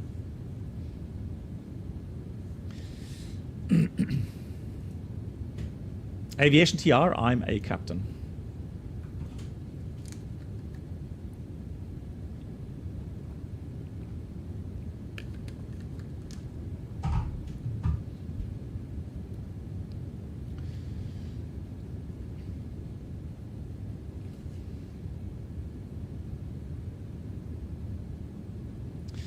Deep diver speed would be -0 plus 10. So whenever you drop below the buck speed, you would call out speed. Or if you go above 10 knots more than buck speed, that's a call out for speed. 100 feet altitude deviation is a call out. On final, 1 dot low is a call out, or 1 dot high is a call out. Pitch. Now pitch is interesting. So pitch is, I only remember on landing. So if you have more than 2.5 degree pitch down on the approach, that's also a call out. And for the pitch up, it depends on the aircraft type. So 321, it would be 7 degrees pitch. Above that, you would call out. For the 319, 320, I think it was 10 degrees pitch up. If you exceed that, again, call out. You want to fly with me? Okay, well, I am on it. Thank you so much.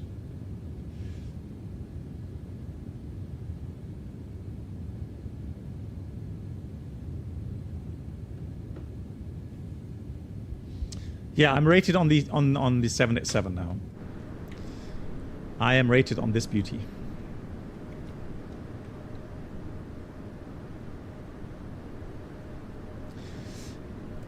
Yeah, the 787 and 777 have a common rating, yeah.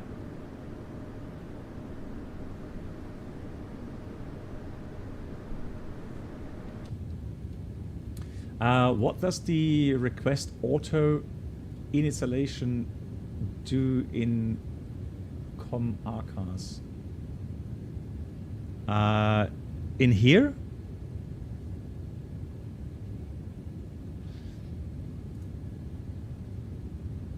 Normally that would be so that once you start up the aircraft, it would automatically connect to the ACARS system and call up the flight initialization.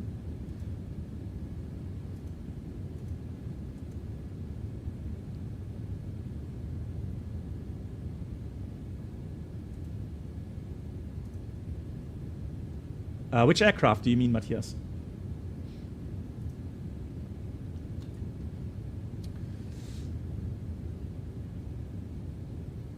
Do pilots need to have checked every few months knowledge about? Yeah, so Sponics, for me, I actually have my test now on Thursday. So once a year, I have to do emergency training with the cabin crew. So usually like 3 pilots and about 15, 16 cabin crew. And we have a full day of training. So we cover classroom topics. Then we go and into a cabin simulator where we simulate smoke in the cabin, dangerous goods in the cabin, forced landings in the cabin, and so on. And with those days, there's usually also a theory test, multiple choice test. And so I have dangerous goods. I have 787 specific emergency tests, and I have general emergency knowledge test as well. So we have to do that once a year. And then we go twice per year, we go in a simulator to do a check flight there as well. And we have usually 1 line check flight as well a year. What do you think of the 787 Horizon? I think it's a very beautiful mod. I honestly think if I compare that to the Payware Quality Wings or to the 787 and X-Plane, I mean 787 and X-Plane is a lot lower standard than the Horizon mod. So I think the Horizon mod is, for the normal flight simmer, a fantastic add-on. I think it really is nice. Of course, for a real-world pilot, the flight feeling is a little bit off. I mean, not just, it is off. It's not, so the aircraft here doesn't fly like in real life, but it's not bad either. It's not as if it's completely off. It's just the flair of the aircraft is a bit different. It feels a bit different compared to the real aircraft. But aside, you know, even the MCDU has some good basic functions. All right, what's missing? Well, recommended altitude here, for example. Step climb calculations, probably. But apart from that, I mean, again, you know, it's a free mod. Yes, I know the 787, it only comes with the, I think, deluxe version of Microsoft Flight Sim. But if you have that anyways, then, you know, why not install the free Horizon mod? And you actually have an installer now that takes care of you on that. 787-9 is what I fly with the GE or the Gen X engines.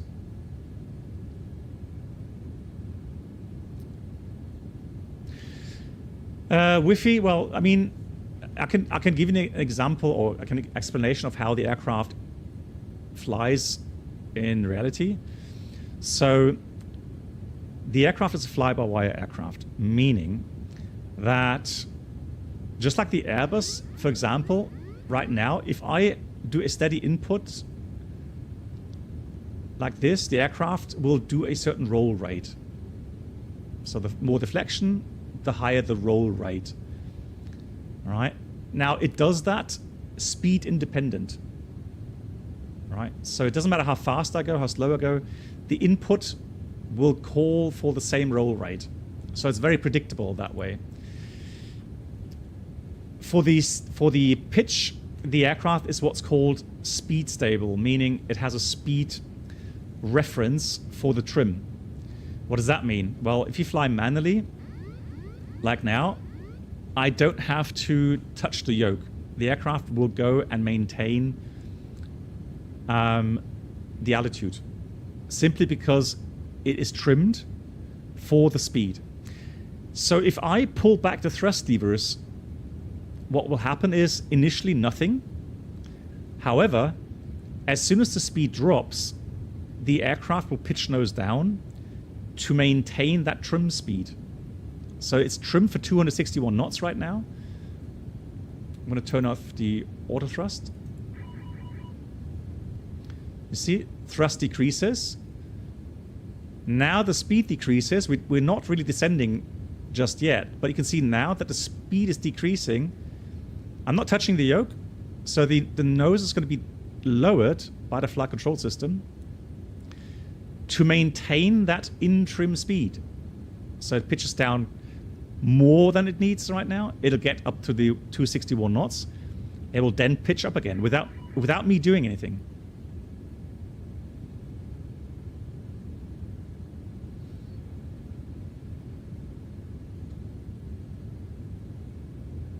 So there we go. So now we've reached the speed. We're above 261. Look at that.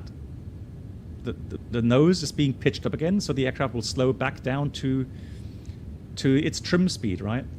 So in order to have the aircraft fly a stable path, let's say on final, you would slow down to let's go 370. You would slow down to your approach speed, and if you're flying manually, that is, you would then trim yourself with the trim switches to that desired airspeed. And then once you've done that, you don't need to have any more inputs in the yoke, pitch up, pitch down, unless the speed changes. Right? So even for flap extension or flap retraction, even for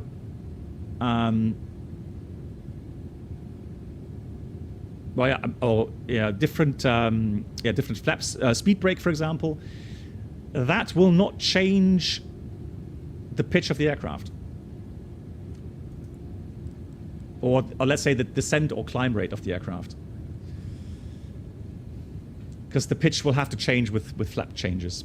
But so it is a augmented system that helps the pilot to stabilize the aircraft.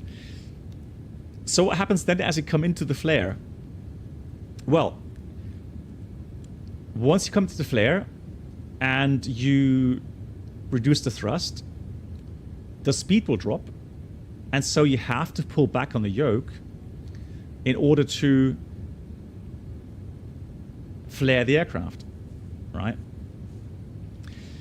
But you will not do a quick movement of the yoke like this and then hold it. It's actually a derotation. So you just do a nice steady input in the yoke. The nose will, or the pitch will slowly increase so that you slow your descent rate, and then you can just keep adjusting the yoke very, very slightly and manage that descent rate. And that's what I've been saying. For me right now, even though I don't have a ton of experience landing the 787, but all the landings that I've done, I mean, I've done one harder landing. So it wasn't a really hard landing, but it was one landing you would say as a passenger, oh, that was positive. The rest of my landings were either good or they were absolute greasers.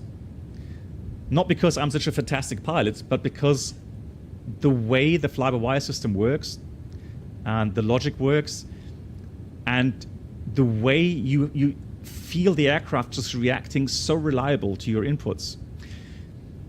And again, it's something where it's independent of airspeed, and it is independent of your actual field elevation. The aircraft will feel pretty much the same. So again, very reliable. And that does make it safer to fly.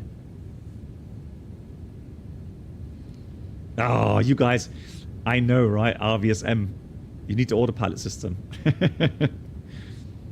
Yeah, I know. You guys, right? I should have known. Oh yes, so Kipman is referring to a YouTuber, I think it was Swedish, wasn't he? Where he was demonstrating, he was filming something with his GoPro, and he was demonstrating something, and he was doing manual flight in RVSM airspace. And so there's a rumor, I'm not even sure if that's the truth, why he was asked to leave the company or why he was sacked. I don't think that was the only reason. I think there were more reasons behind that. But strictly speaking, yes, in RVSM airspace, the aircraft has to be flown with the autopilot system. All right.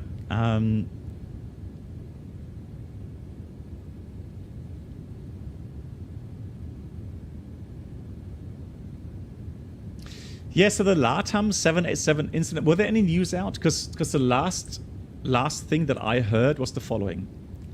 So, you probably saw the videos anyway. So below here, there's a cover, and below that is a toggle switch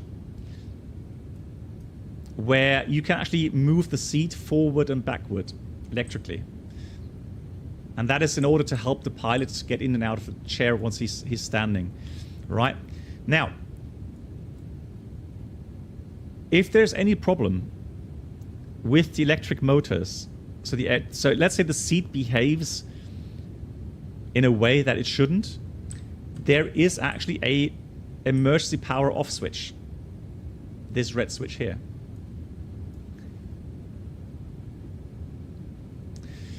So apparently what happened, so as far as we know, there's no final report out just yet, but as far as we know, apparently a flight attendant was bringing a meal, so a tray with a meal on it, gave that to the pilot. I'm not sure if that's captain or co-pilot. It said captain. And the problem is that toggle switch, the older versions had an issue with the toggle switch where it kind of got loose a little bit and wasn't flush anymore with the rest of the seat. So when you so the cover was actually resting on that switch. And so as you press down on the cover here, you could actually activate the seat function, so the seat movement. So as far as we know, what happened is that the flight attendant accidentally put his or her hand on that cover, and that activated the seat movement forward, the electric seat movement. So you can see that there is not that much room. All right. It's all good if the seat is in a normal position, but you can move the seat forward pretty far. So depending on the size of the pilot and the tray table in between, so that's what apparently happened, is that the tray table or whatever got lodged in between the pilot and the yoke, and it pushed the yoke forward more and more, which per se isn't problematic because the autopilot is in force. So nothing really would happen. However, there's a point where the autopilot will snap out. So it's an override logic, which is supposed to be there. And you can imagine that the problem is if you're already pitching, you know, you've got a huge pitch down moment, and then the autopilot snaps out, the aircraft will violently pitch down. And that's what's happened. And so anybody in the rear of the aircraft will get catapulted up to the ceiling.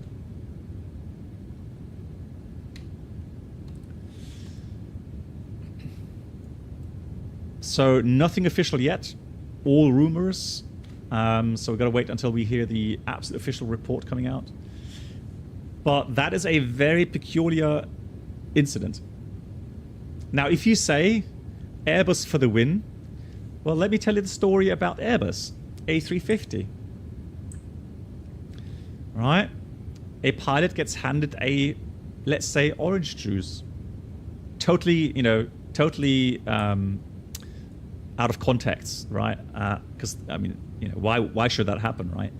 But, you know, orange juice being spilled into the fuel control switches. And it actually switched off the engine. You would say, how is that possible? Well, short circuit, you name it. I don't know. I'm not a technician. But that's apparently what happened. So some fluid got into the switch here, and the engine stopped running. Imagine if both would have quit at the same time because of fluid entering. Right, so that's why now we have a what's called a no liquid zone officially.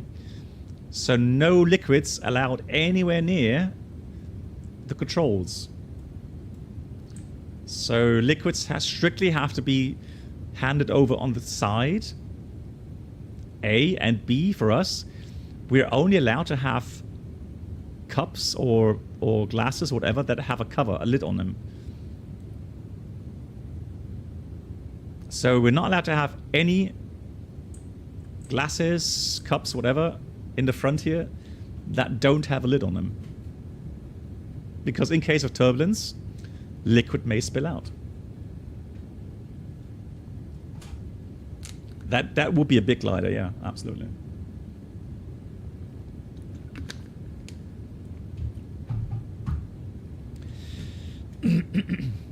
yeah, Matthias, I've seen that as well. Wasn't that somewhere in here? Yeah, stupid. Absolute stupid. I mean, you know, why would you do that?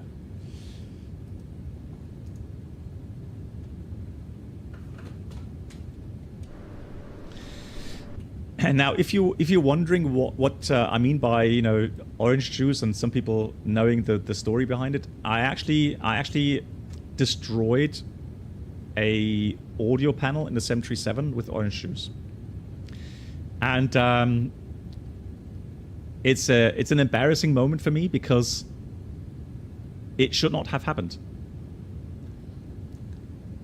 But we actually hit turbulence, and I was drinking orange juice, and we hit turbulence, and part of the orange juice spilled out, and some of the liquid spilled into the control panel and caused a short circuit and killed the panel. So it's not a joke. It can happen. Now that's how pros do it. Well, I would say that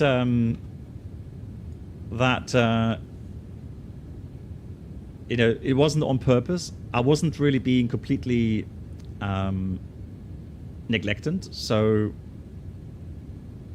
I wasn't being completely complacent in that sense. I was just taking a drink, and it's you just have to be careful. These equipment here, these electronic equipment here, they are very sensitive to liquids.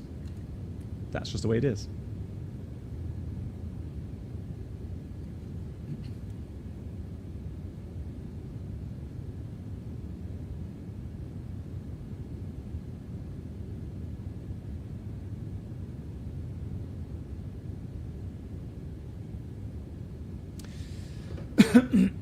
So, I want to ask you a question. What's your opinion on airlines where raw data flying and hand flying in general isn't allowed? Elias, I find that somewhat counterproductive. Why? Because, yes, of course, you could argue that you can practice raw data flying in a simulator. However, it's not exactly like real life, is it? And there are failures where the flight directors may not work. And I don't see any danger when the weather is good enough, let's say ceiling above 1,000 feet, all right, and not much crosswind, let's say maybe 15 knots crosswind maximum. I don't see any issue doing a raw data manual approach in these conditions, because unless of course you're very tired. Now if you're coming from a 10-hour flight, or you've already had 12 hours of duty, well, maybe then it's not the best idea. But let's say you're well rested, the weather condition isn't too crazy, why not fly a raw data approach for practice? Because you need to practice, right? You need to keep your skills sharp.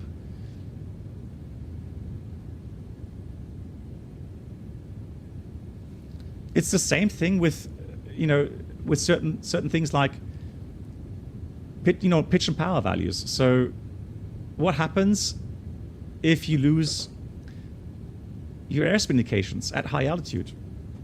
Right, Air France, A330 coming to mind.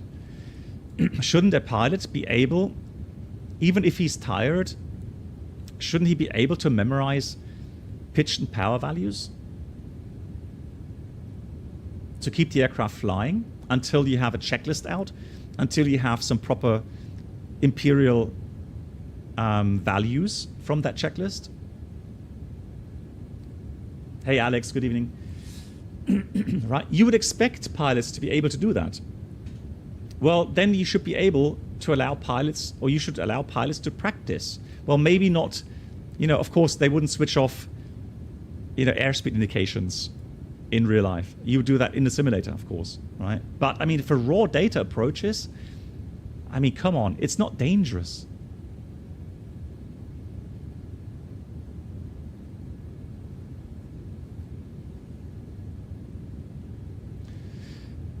Yeah, to have a philosophy. So to have a philosophy, having pilots, somewhere in the FCOM, so the operator manual written down, pilots should make maximum use of automation, i.e. switch off the autopilot 400 feet earliest above the ground, keep auto thrust in. I mean, no, that's counterproductive in my opinion.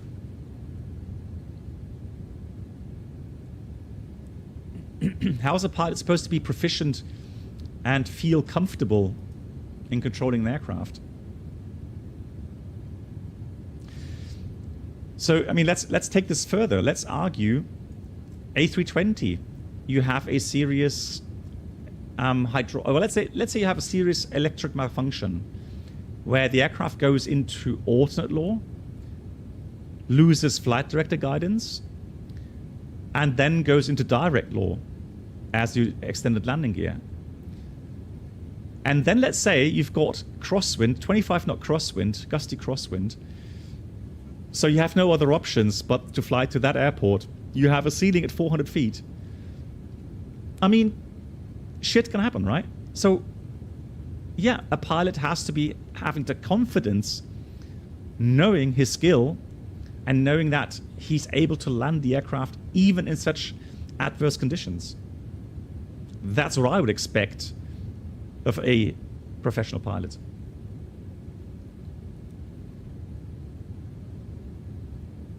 And I'm glad that my company has that philosophy that allows pilots to decide, you know, to fly visual approaches, to fly raw data approaches. And we use manual thrust. We don't use auto thrust.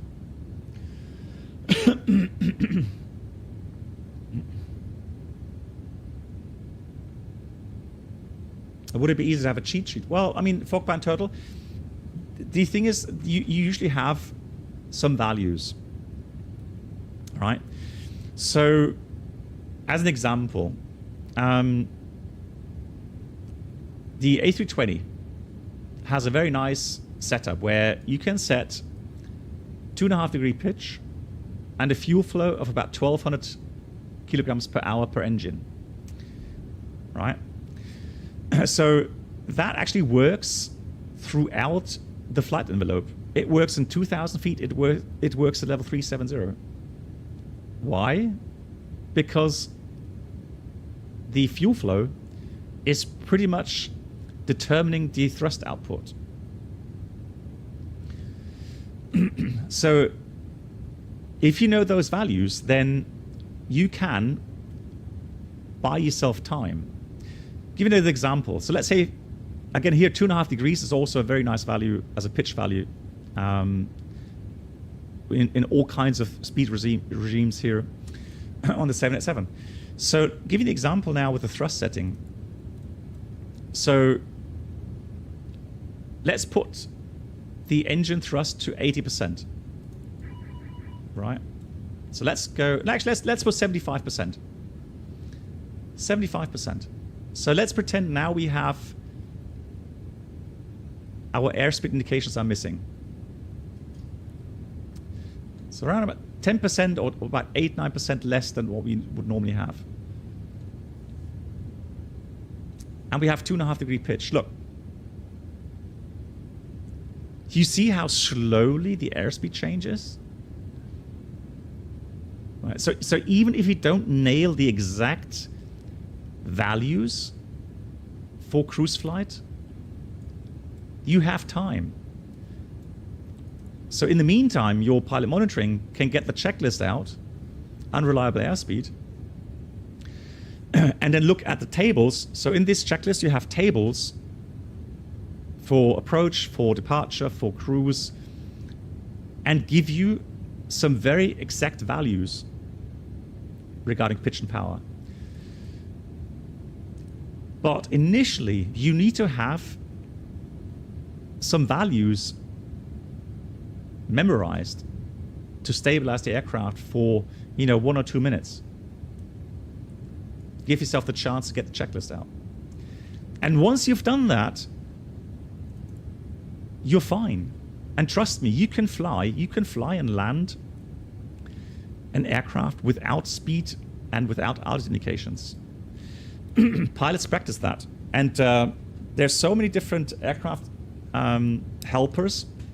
Here, for example, in the 787, when the aircraft senses a malfunction in the airspeed and altitude indications, it will give you automatically GPS altitude and angle of attack speed. In the A320, there's different depending on the software standards. You have different things like backup speed scale. You have automatic backup speed scale. You have what was it called? Reversible backup speed scale. So you have a button there on the side as a backup speed scale, and it also uses angle of attack as a mean of determining your correct speed.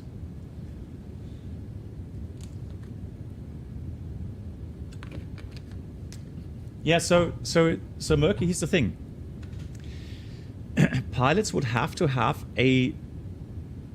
some solid values regarding pitch and power. And I'll give you another example. So again, autopilot off. So auto thrust off. So let's give you an example. So I'm surprised now. Oh, we're in a climb. Oh, airspeed is unreliable. Okay, so we've got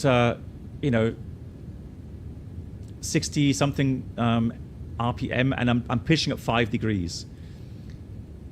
All right. Well, again, yeah, the airspeed drops, but it takes its time to drop to a level where you can actually stall the aircraft.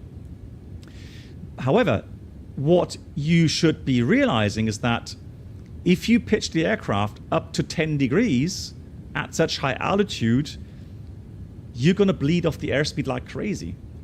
Right? The aircraft is not designed to fly at plus 10 degree pitch at these altitudes. Right?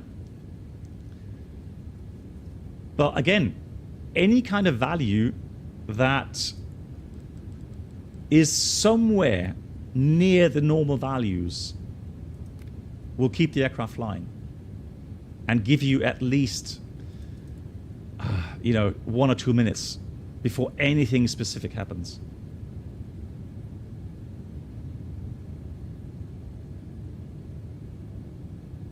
Yeah, Alex, exactly. Backup speed scale,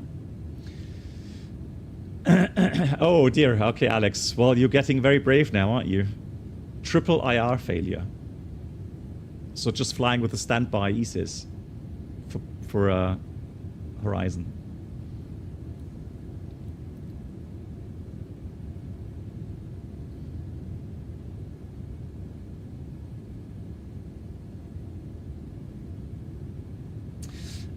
Bluebird is making a 757-767. Doubt PNG compares.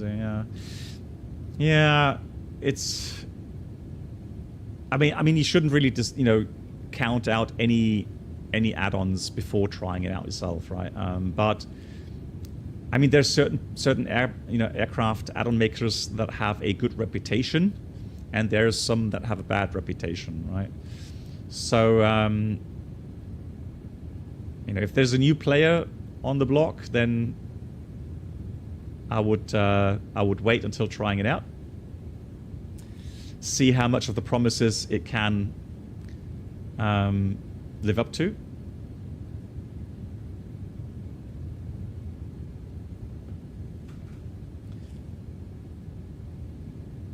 But of course, with the 777 from PMDG, I do have high hopes.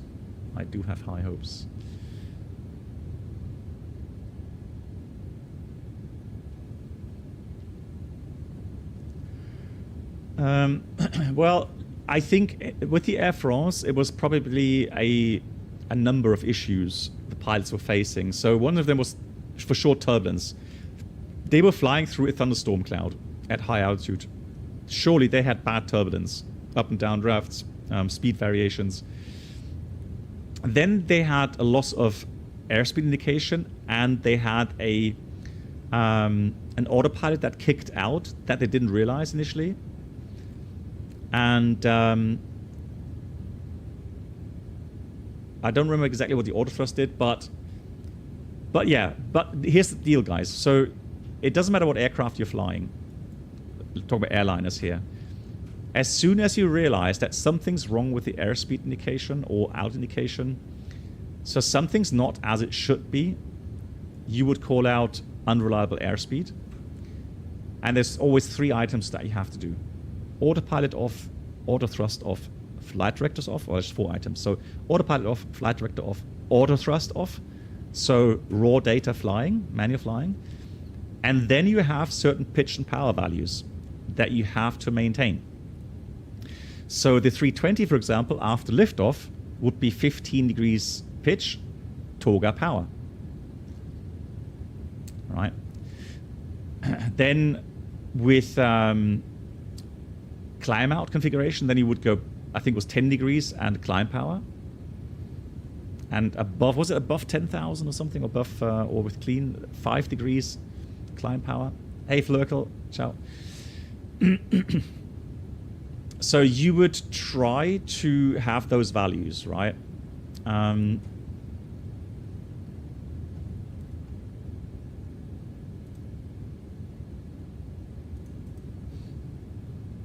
Alex, Aero Peru 603 unfortunately also had unreliable airspeed due to static port obstructions. Which one was that? What year was that?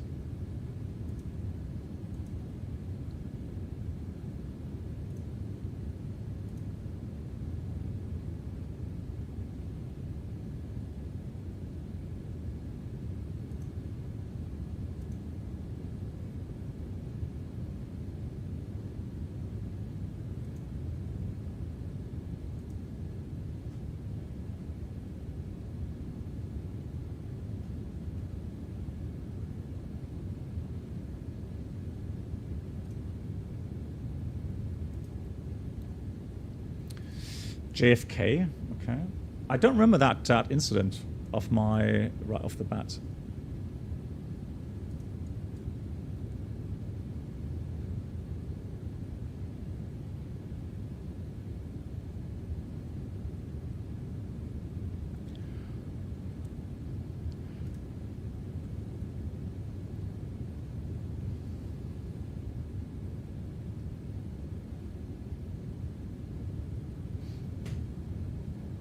Flurkle, no. So unfortunately, I only had time for 1 flight tonight.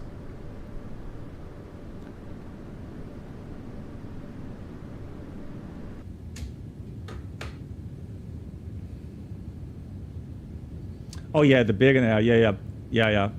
The 757. Yeah, that was a B, wasn't it? That got stuck in the pitos. Quality wings. I would go. In this case, I would go with Horizon mod from Microsoft 787. The quality wing isn't bad. It's just, especially with some of the approach modes. Oh, sorry for the mathematics. Sorry, no, that's a bad.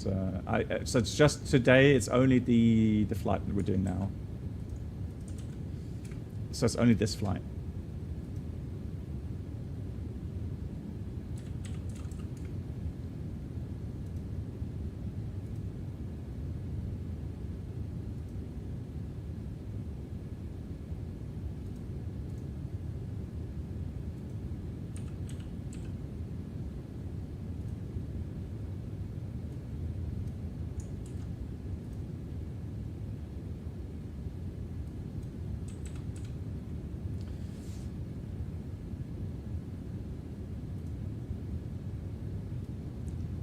So regarding stream, the next streams,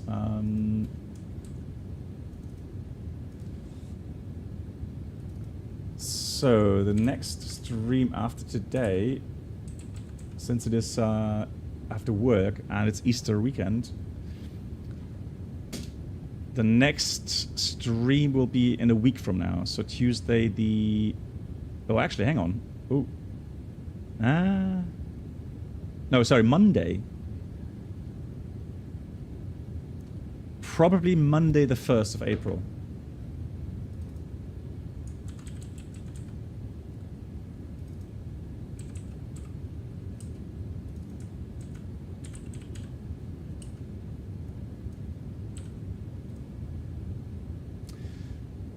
Yeah, I have to go work. I have to go to Frankfurt tomorrow. Like I said, I've got emergency training coming up Thursday and then Friday. My next real world flight. And then when I'm back, I only have 2 days off and then I go flying again. However, when I'm back then, I have some free time, although, like I mentioned before, beginning around about the 10th to 12th of April, we have a huge renovation work starting at in our house. So they're taking out literally everything, kitchen, taking out a wall, redoing the floor and the ceiling in the living room. So we will be living in a on a construction site for about 6 weeks. So I'll try to stream from time to time, but I'm going to have to see when exactly I can. And actually, I will need to have a... Well, I don't know. I need to get a ladder to get upstairs, because they're actually removing the normal staircase right at the beginning of the renovation works. And the new staircase comes in about 5 weeks after it all started. So it's going to be a little bit weird trying to get some normal ladder and then try to get up to the second story of the house.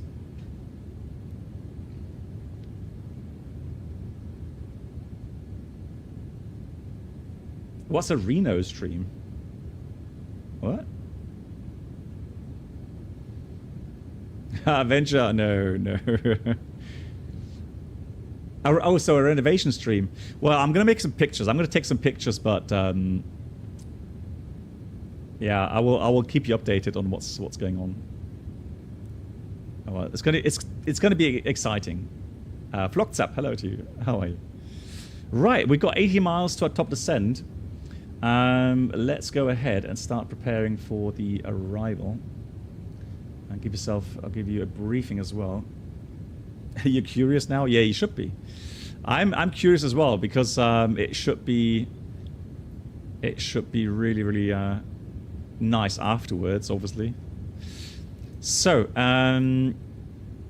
let's have a look at the weather. Oh, we actually have. Hold on, we've got ATIS and we have ground at Montreal at least. So we've got ATIS right now. It says 090 at 11.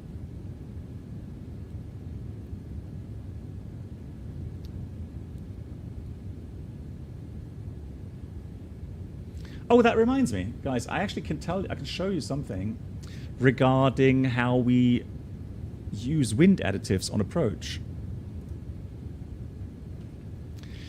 So it's always referenced to headwind component, right? So we should adjust the approach speed as follows. So we usually take half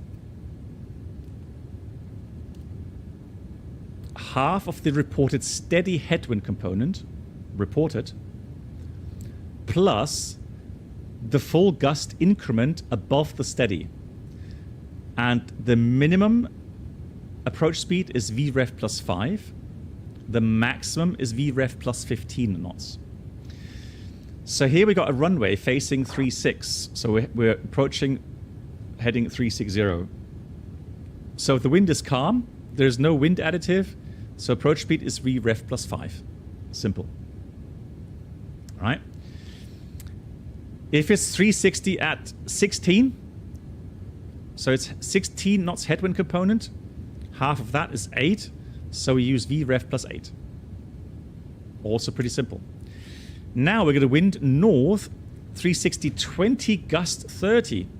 So we use half of the 20 headwind component, that's 10, plus another 10 knots gust increment. So that will be 10 plus 10. However, we limit the increment to 15 knots. So we're going to use VREF plus 15. That's the maximum. Okay. What about crosswind? So we got 15 knots crosswind from the east.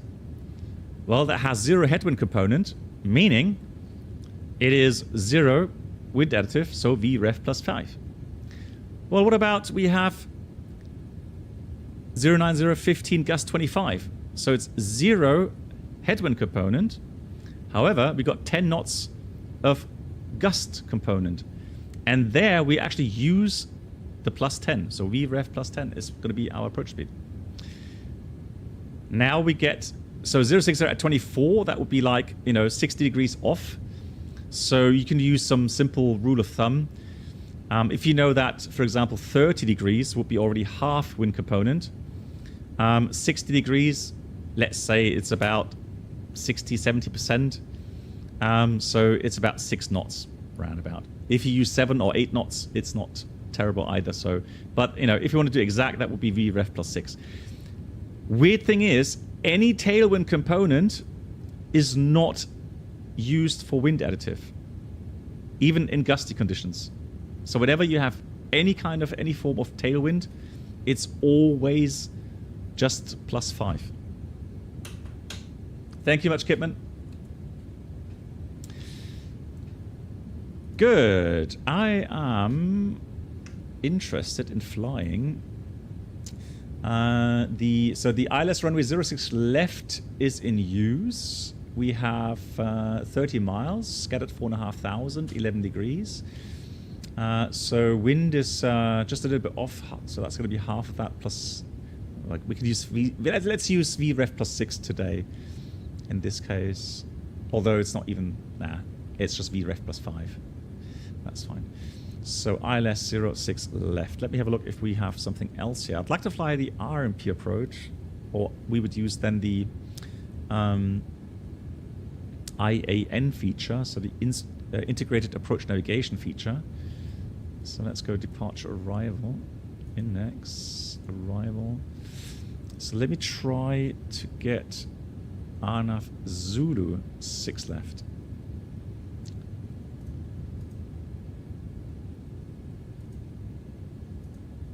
Now what I have learned is that you want to use and select the approach as well as the transition again to make sure that you have your profile also being calculated correctly. So there we've done that. So let's go with the charts. So here we have the arrival routing via BMOC. So the first restriction we have is UTGAC below 250. Correct. I'm just hold on. There we go, 250 below. Then the next one will be SATOT 11,000 below. We have that as well. Then we've got PICNA 5,000 above. Correct. Then we continue to DEGV 9,000 below. Correct.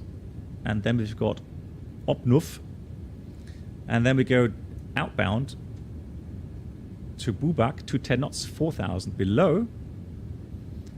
And then the next one is going to be Akseni between 4 and 3. Max 210. And then we have radar vectors normally for the approach itself. Let's go RMP Zulu. There it is. So we're going to check Xolta 3000 above. Then we've got Etkil 2.5 above and Birpo 1500 at. So the final segment is only from Birpu down to the runway threshold. And it's a 3 degree down, that's normal. And we use the LNAV VNAV minimum, 490 feet today. Missed approach is left Gorvak into the holding at Montreal. And we're climbing 3,000 feet only. Yep, all correctly programmed. So usually what we'd like to do is a flat 25 landing. Same as on the Airbus, we usually want to do a config 3 landing. Just checking now the landing distance available for runway 6 left, 3,353 meters. So plenty of runway available. So I am going to go with auto brake 2 and we're going to use flaps 25. And the minimum was 490 feet baro. Oops.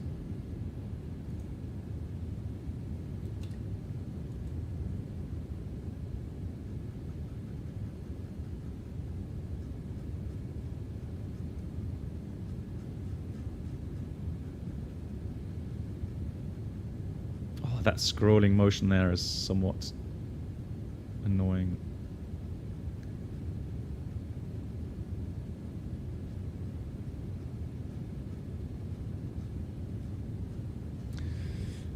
Did you see the news? Yeah, we Flogzap. If you go back in on the video on demand,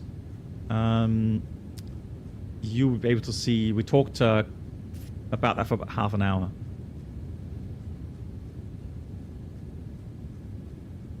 So 409. Will you give me 490 feet, please? Stop messing about. There we go, 490. No, so the Mickey here in the 787. It's not a touch screen. On the 777X, it will be. Good. So what we would normally get as a clearance, usually we would get told descend via the leftmost 7. However, in Canada, they actually give you an altitude. So descend to 4,000 feet via the leftmost 7 profile. So I'm going to dial in 4,000.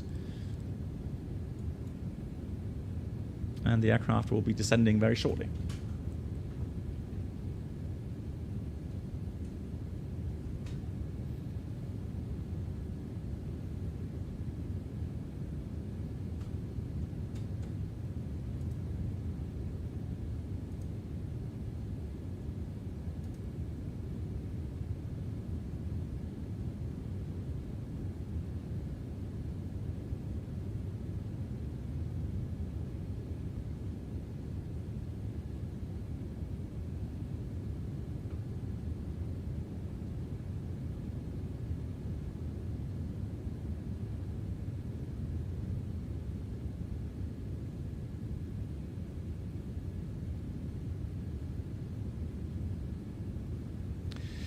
Good. We have hold and V enough speed now. Down we go.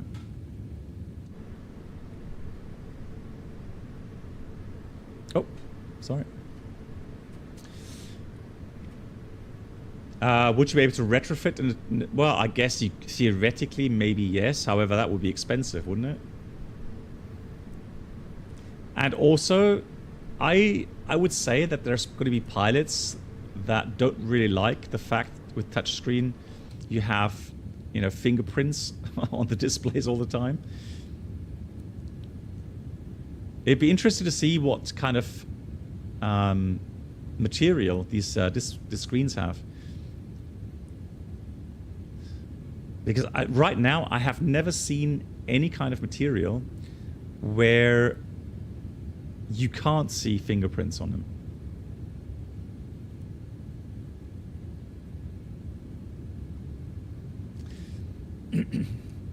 06 left is your favorite. I wonder why. Hey, how are you doing? What is LPV? Well, LPV stands for Localizer Precision with Vertical Guidance. It's a GPS-based approach, just like the RNAV approach or RNP approach. However, it requires the aircraft to have LPV system certification. And what does it do? It simulates the behavior of the localizer and glide slope, or the lateral and vertical path sensitivities. So you see here, as you get closer to the runway, your indications, so your lateral and vertical deviation pointers, will get more and more sensitive. So it's a what we call a angular approach, just like the ILS, and that allows you to be more accurate, especially vertically. So there's not so many obstacles that you have to take into account, and that's why usually the LPV minimas are lower than the pure LNAV VNAV minimums. However, in order to use that, you're going to have to be able to use in the US, the WAAS GPS system, which means you would also have to tune that channel. And that would have to be indicated on the primary flight display here. just like the ILS indications. And so it's a certification thing. Usually the private jets these days, they are LPV approved or LPV but certified. Airliners up to this point don't have that yet certified. But that's the difference. Tony, no worries. This is what's called the Boeing 787-9. This is a mod. So when you have the deluxe version, you will have the 787-10. And Horizon and Kuro, there's two different modders. They have modded the basic or the base 787 from Microsoft. And so I'm using the Horizon mod.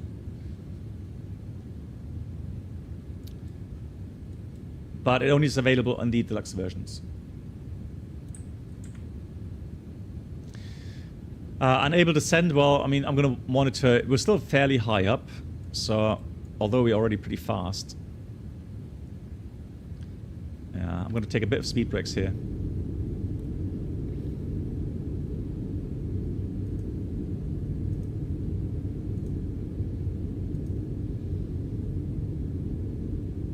Let's take some energy out of the aircraft.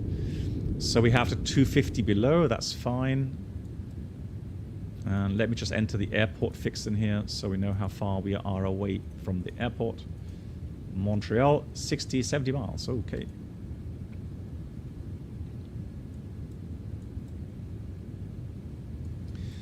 Cool, let's get the passenger signs on. I'm already gonna put the lights on. Yes, I am flying with VATSIM, yeah. And right now we only have Montreal ground 1219. So I'm going to pre-dial that here.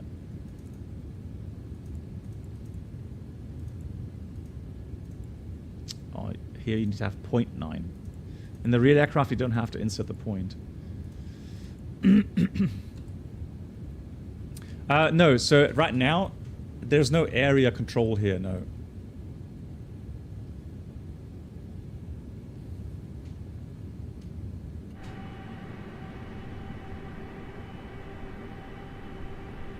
Oh, hold on.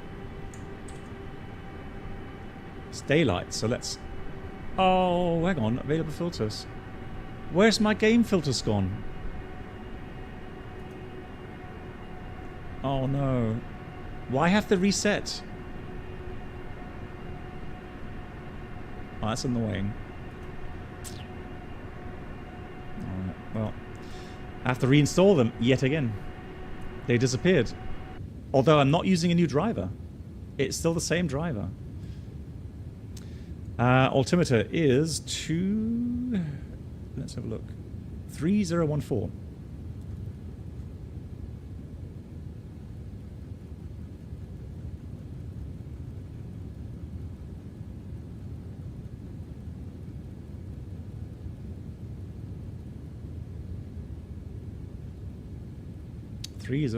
is set.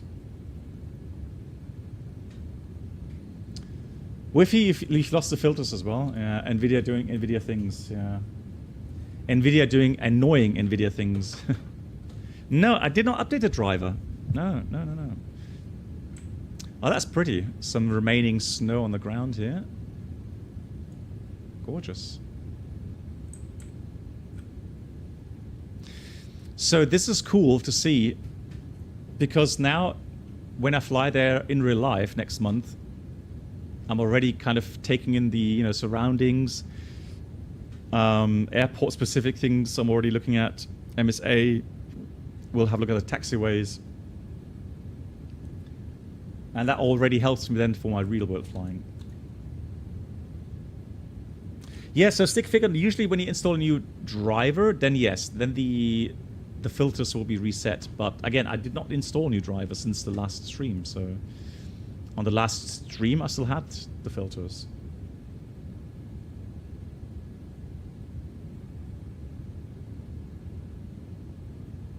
Tony, okay, all the best Yeah. All the best wishes for that. Sabre, you just moved from Microsoft, and ironically, I was also just wondering how good the Horizon is.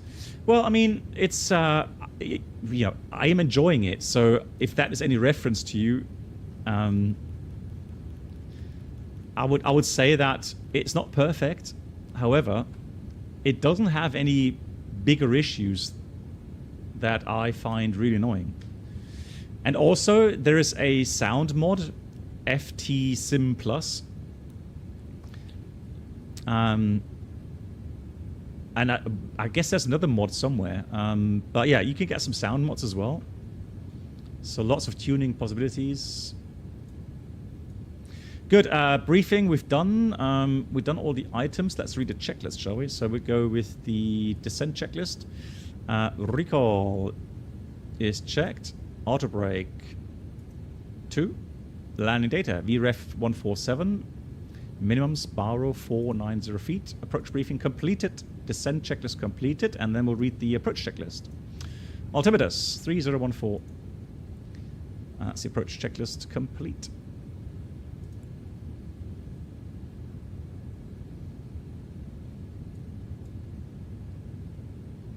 FlogTap, especially taxiing.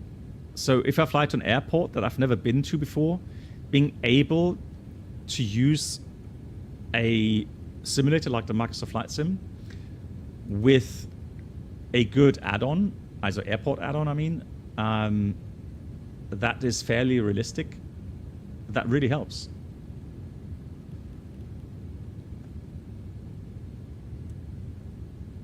As many VATSIM controls over EU right now, Kimmy, yeah, but again, I just wanted to practice my real-world flying again. Because I'm not flying much these days, am I? So I might as well try to get some practice. Took a flight at Montreal at 7 a.m. in the morning. There was a traffic jam. You mean to the airport on the motorway?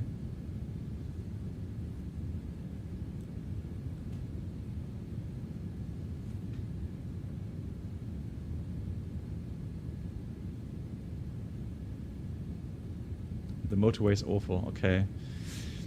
Yeah. So, but the city. But hang on. But for me, the important thing is the city. The city is supposed to be very pretty, right? So that's something to look forward to.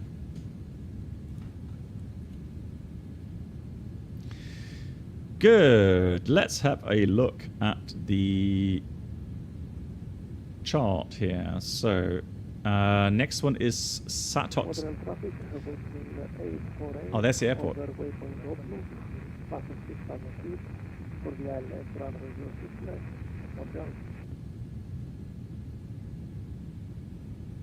Dorval, not Montreal. Okay. So aircraft is slowing down nicely.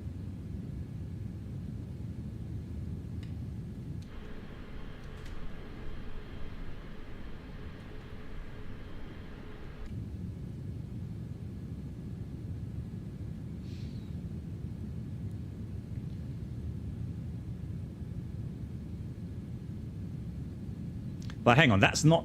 Yeah, that's not Montreal, is it? No, that's some other airport.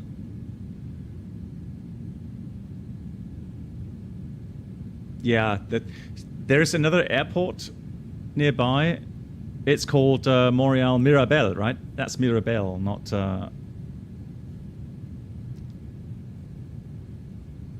Yankee Uniform Lima. Yeah, Mirabel, exactly.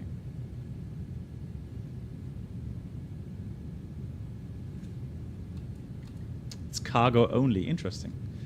Bombardier factory, really? Hey, Lewis. Okay, interesting.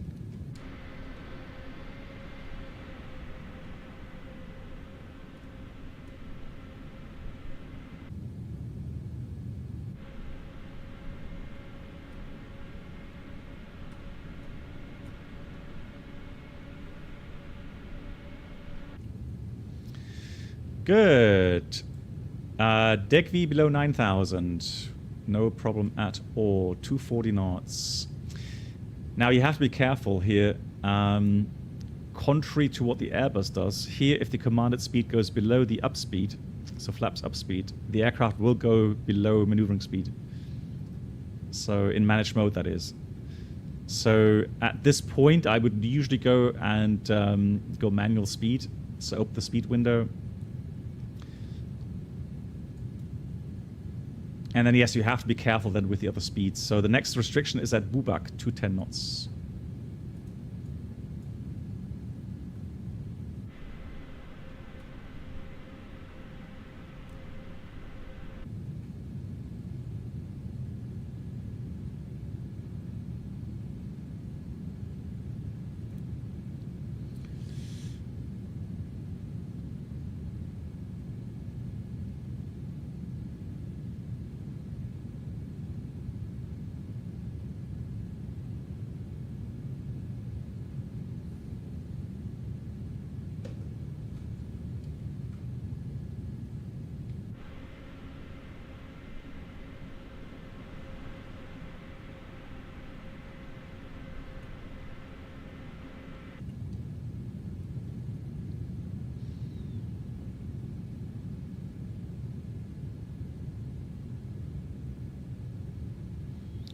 Montreal traffic, Air Canada 2172 is on the La Fleur 7 arrival, currently north of the field, and we are planning to fly the RNF 06 left in Montreal.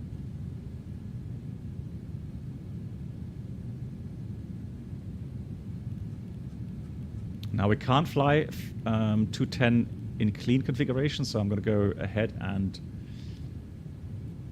start getting some flaps out. So flaps 1. Flaps 1.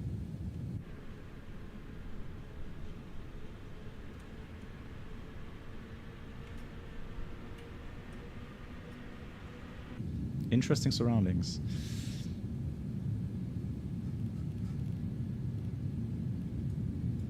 $210 knots.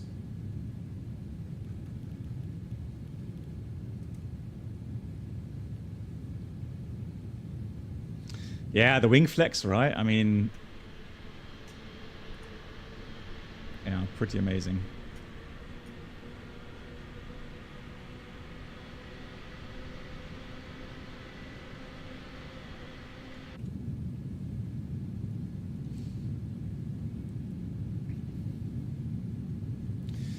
So now we can make out the airport over there, I would say.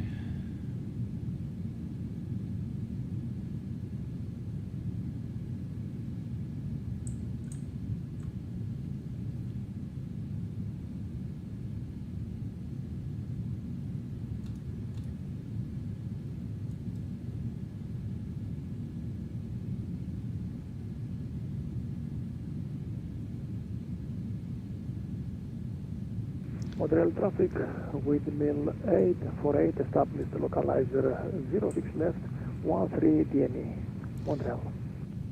Okay, 13 DME, so he's pretty much at Xolta there. So I'm just going to fly until I am a beam. Let's see, the approach starts at the Xolta. Yeah, when I'm at beam Xolta. So actually, you know what? I'm going to close.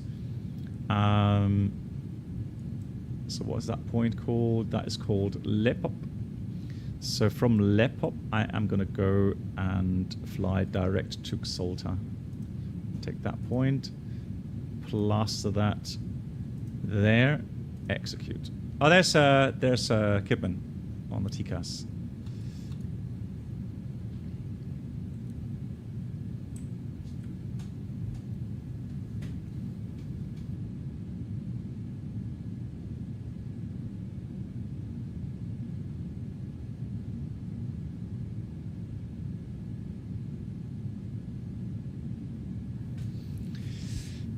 There he is. Got him visual now.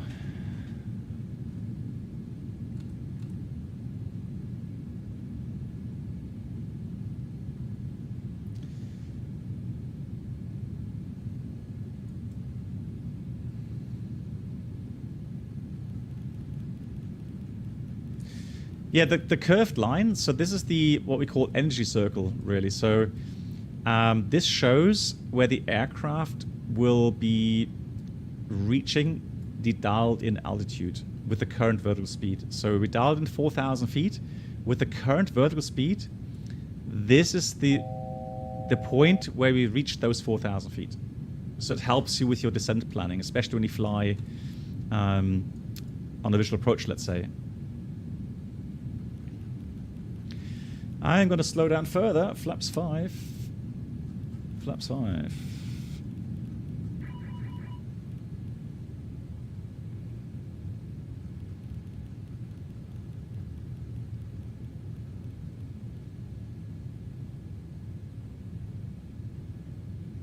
Yeah, the landscape is beautiful.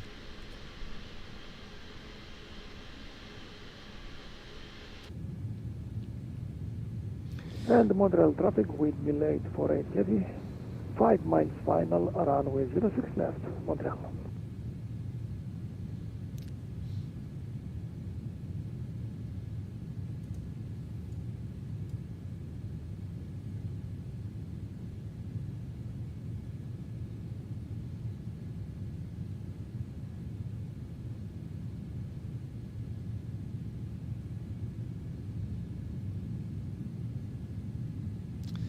VNAV out. So let's go 3,000 feet now. Increase that vertical speed. Vertical speed 3,000. And the next window there is between 3 and 4, so that's all good. So if we adjust the descent rate so that we reach 3,000 ex Solta, that's going to be very nice. Nice and efficient descent. Right, Kipman is short final.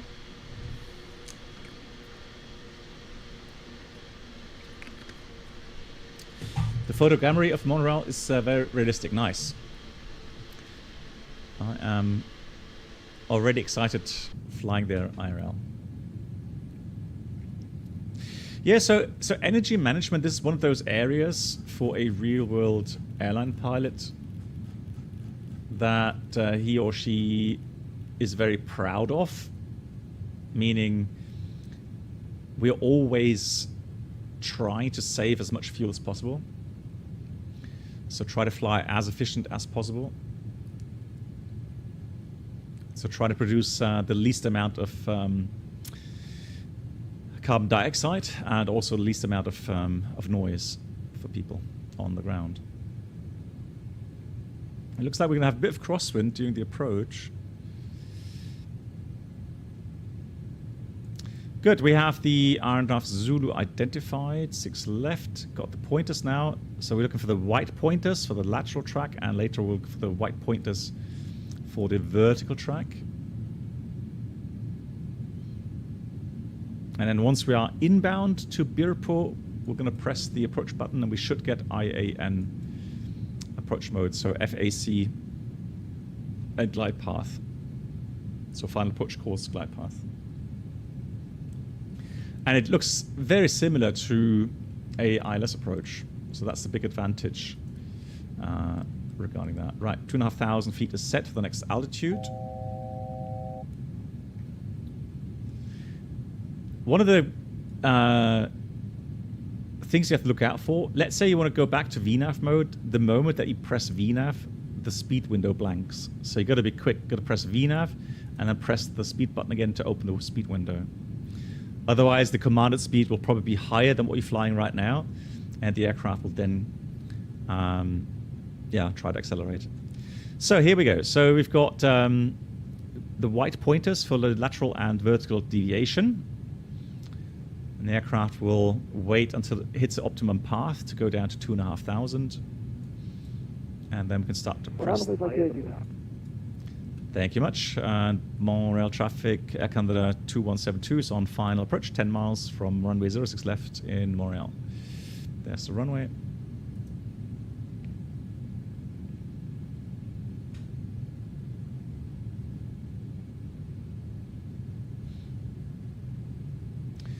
Flaps 15, again, energy management, right? The 787 is a very, very clean aircraft. You have to be so careful with energy management. Oh, heavy, you're right. Jesus. Yeah, heavy. Yeah, man. I keep forgetting. Bit of tailwind as well. That's weird. 25 knots currently. Good. VNAV path. Gears coming down. Boodoof.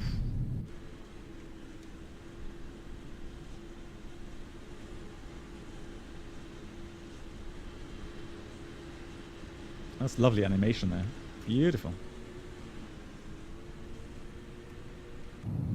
Flaps 20. Flaps 20.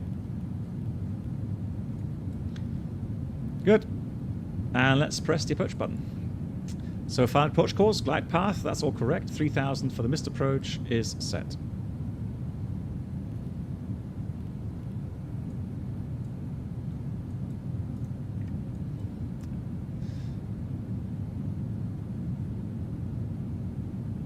And look at that, we have, oh, I was just about to say we have so much crosswind that that's actually outside the view area.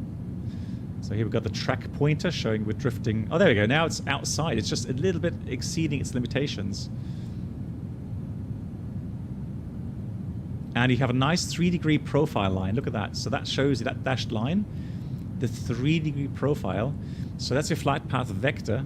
So if you keep that, if you're on path, you keep that on the 3-degree profile line, aligned with the touchdown zone, perfect. Flaps 25, final setting. Let's have a look at the checklist.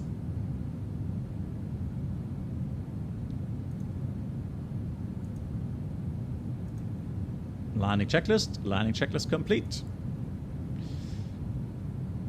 And so plus 5 knots we said, so we're supposed to fly 140, no, 152 actually. 152 is set. Let's do some hand flying, shall we? I'm actually surprised that we have so much crosswind.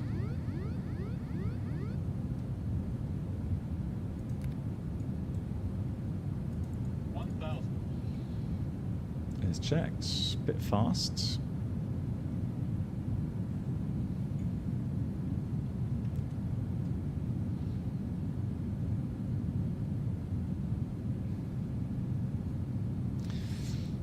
So here we have the kind of the energy caret showing us what the aircraft is doing with its management or energy status. So if it's above the wing, we have a positive momentum.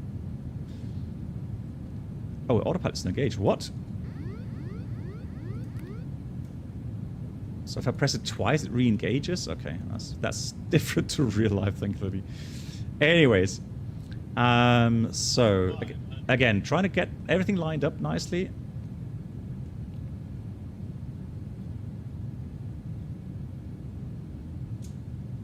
Minimum. Continue.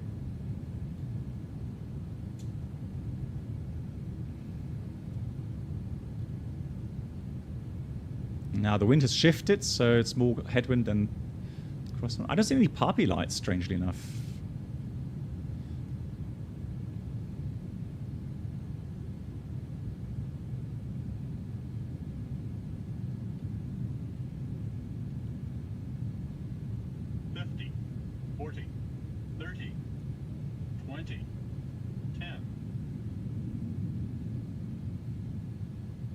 Nice.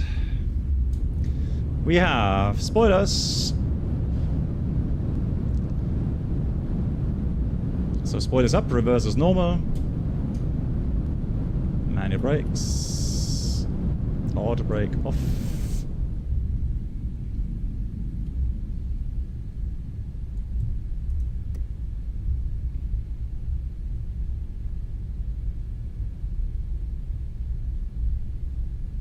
So here's Bravo 5, and then we taxi back via Bravo, although we have to contact ground.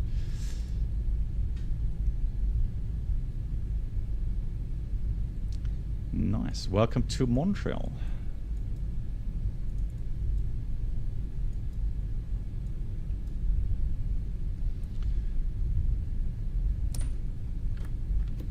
So I'm just going to go on a taxiway, stop there, and then we get the clearance to taxi.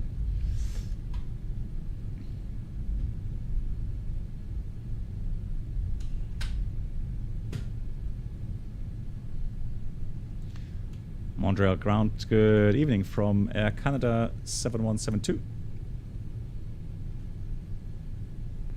Air Canada 2172, Montreal ground. Welcome to Montreal. Did you have a parking preference for tonight? Yes, of course. Canada 2172. Thank you. If I recall, do you have like position somewhere between 50 and 60? Roger. Air Canada 2172, taxi Bravo 4, south ramp, gate 52, 52. Okay, Bravo 4 south ramp and gate 52. Thank you much. Roger, thank you for the traffic. Thank you for controlling. So let's have a look for the ground map.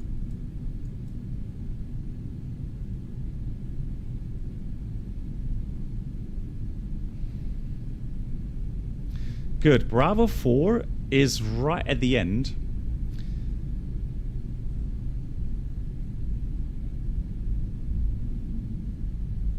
Just a tad fast. So let me go try to get the chart up for you guys.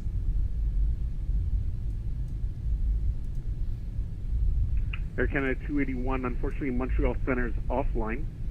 So departure is going to be Bravo.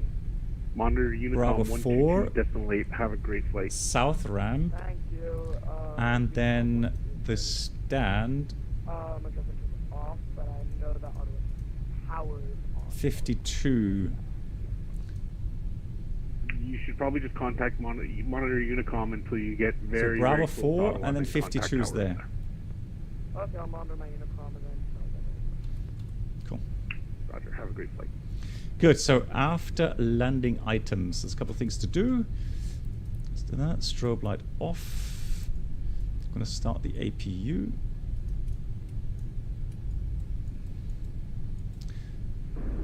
Terrain mode of traffic. 48 on blocks. Thanks for the ETC. Have a good evening. Windmill 848, thank you very much for the traffic. We appreciate it. Have a great flight. Great rest of your night. I apologize. Bye-bye, sir. Thank you. Oh, sorry. No. That was unintentional. Oh, yeah, I forgot the heavy again. Good God. Was that a A787 taken off just now? Hang on. Oh, yeah. Beautiful.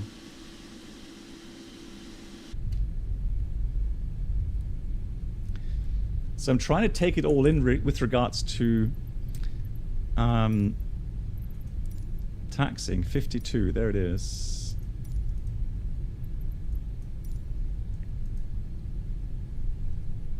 Face reveal, yeah.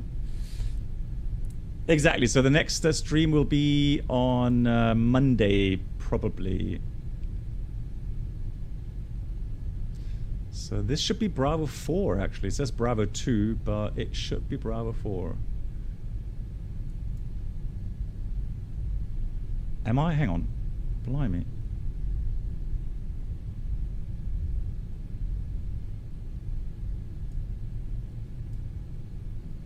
Good night, Black Box. Good night, Voyager. I'm confused because it shows Bravo 4. Here it says Alpha 4. Are the markings that wrong?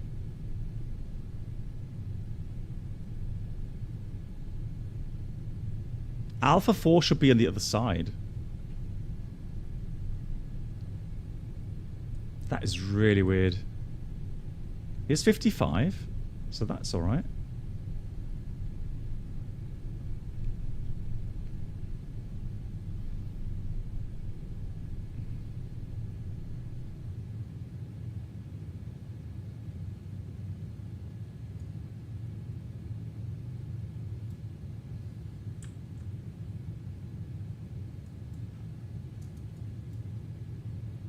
There's 57. Yeah, 52. So we are correct. And there's our stand, isn't it? Yeah. Kitman! Oh, that's really kind. Kitman, thank you so much again. You kind man. First of all, thank you so much, Kitman, for flying along. And now gifting €10 donation. Thank you so much. Big round of applause for that.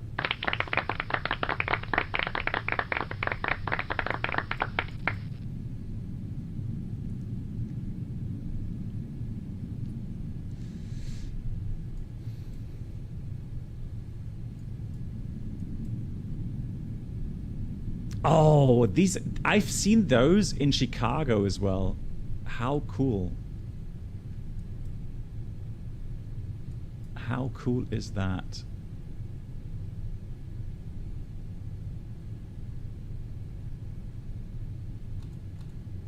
So these are for the apron positions.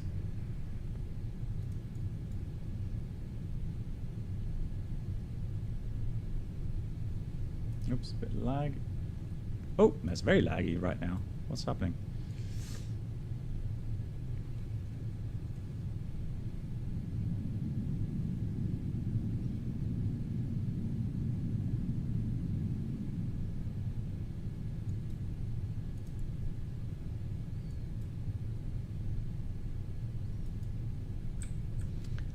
Did he call him People Mover? Hey, JSnap.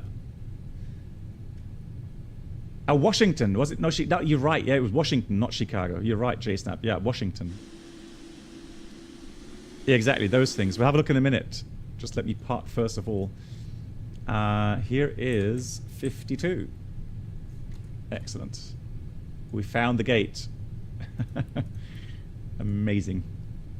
APU is running. And we have a docking system. Very nice. Well, the scenery is beautiful.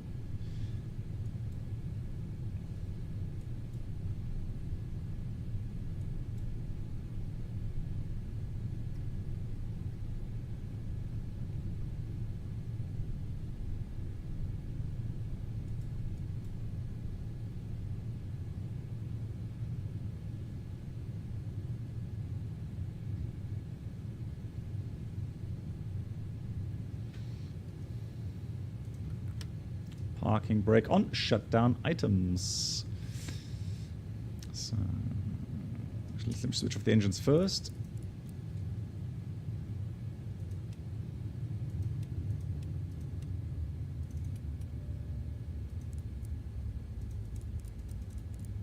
So fuel pumps off, transponder off, flight directors off.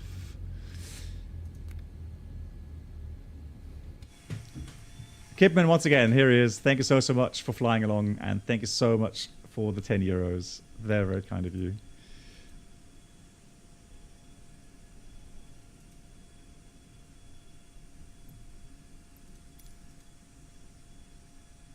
Gonna get a jetway in here.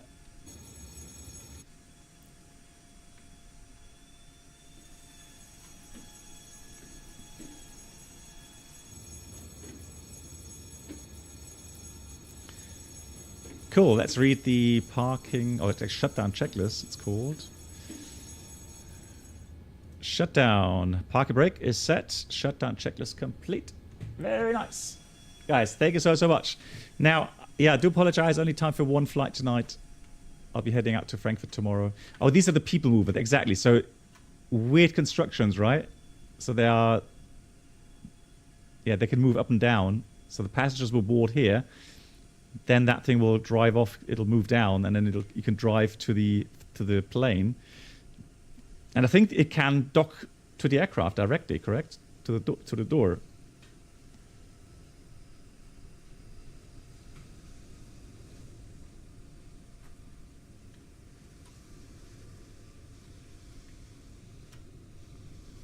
Nice. Actually, there's some traffic as well here. Nice. Beautiful. Cool. Right, interesting airport. Now, so this is the main terminal. So it's not a huge airport, is it?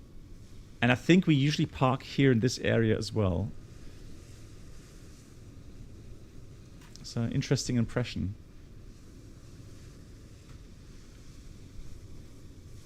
Oh, look at that. Beautiful. Monitor radar display. Jesus Christ. Oh, there's... oh, hang on. Go around. Oh, my God. Wind shear ahead. Wind shear ahead. Wind shear ahead. One last jump scare before you go.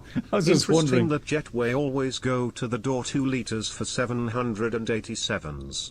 Happy trips ahead.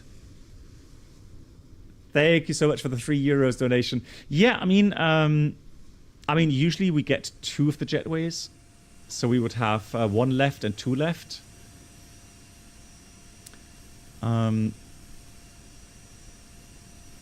But I'm just thinking. Yeah, you're right. If it's only 1 jetway available, yeah, they usually go to 2 left. So that's correct. Air Canada 420 Montreal ground. Good afternoon. Anon, thank you so much for the €3. No preference today. Thank you. Thank you very much. Right. Air Canada 420 taxi Bravo. Bravo 4. South ramp for gate 61. Bravo. Right, there we go, disconnected. And yeah, so see you again next Monday. And have a already great Easter weekend. So I have to work until Easter Sunday. And I wish you a happy Easter. And yeah, Easter Monday, we should be online. Looking forward to it. My dear moderators, as always, thank you so much. Also, yeah, thanks for all the help. And have a great Easter time. Thank you much for watching. And actually, let me see if I can hand you over to someone. Let's see who is online. Oh, nice. Continuum. Continuum is going to be online, and he's going to be flying on X-Plane 12, the classic 747. I hope he's not just ending the stream right now. So let me go ahead and raid Conti.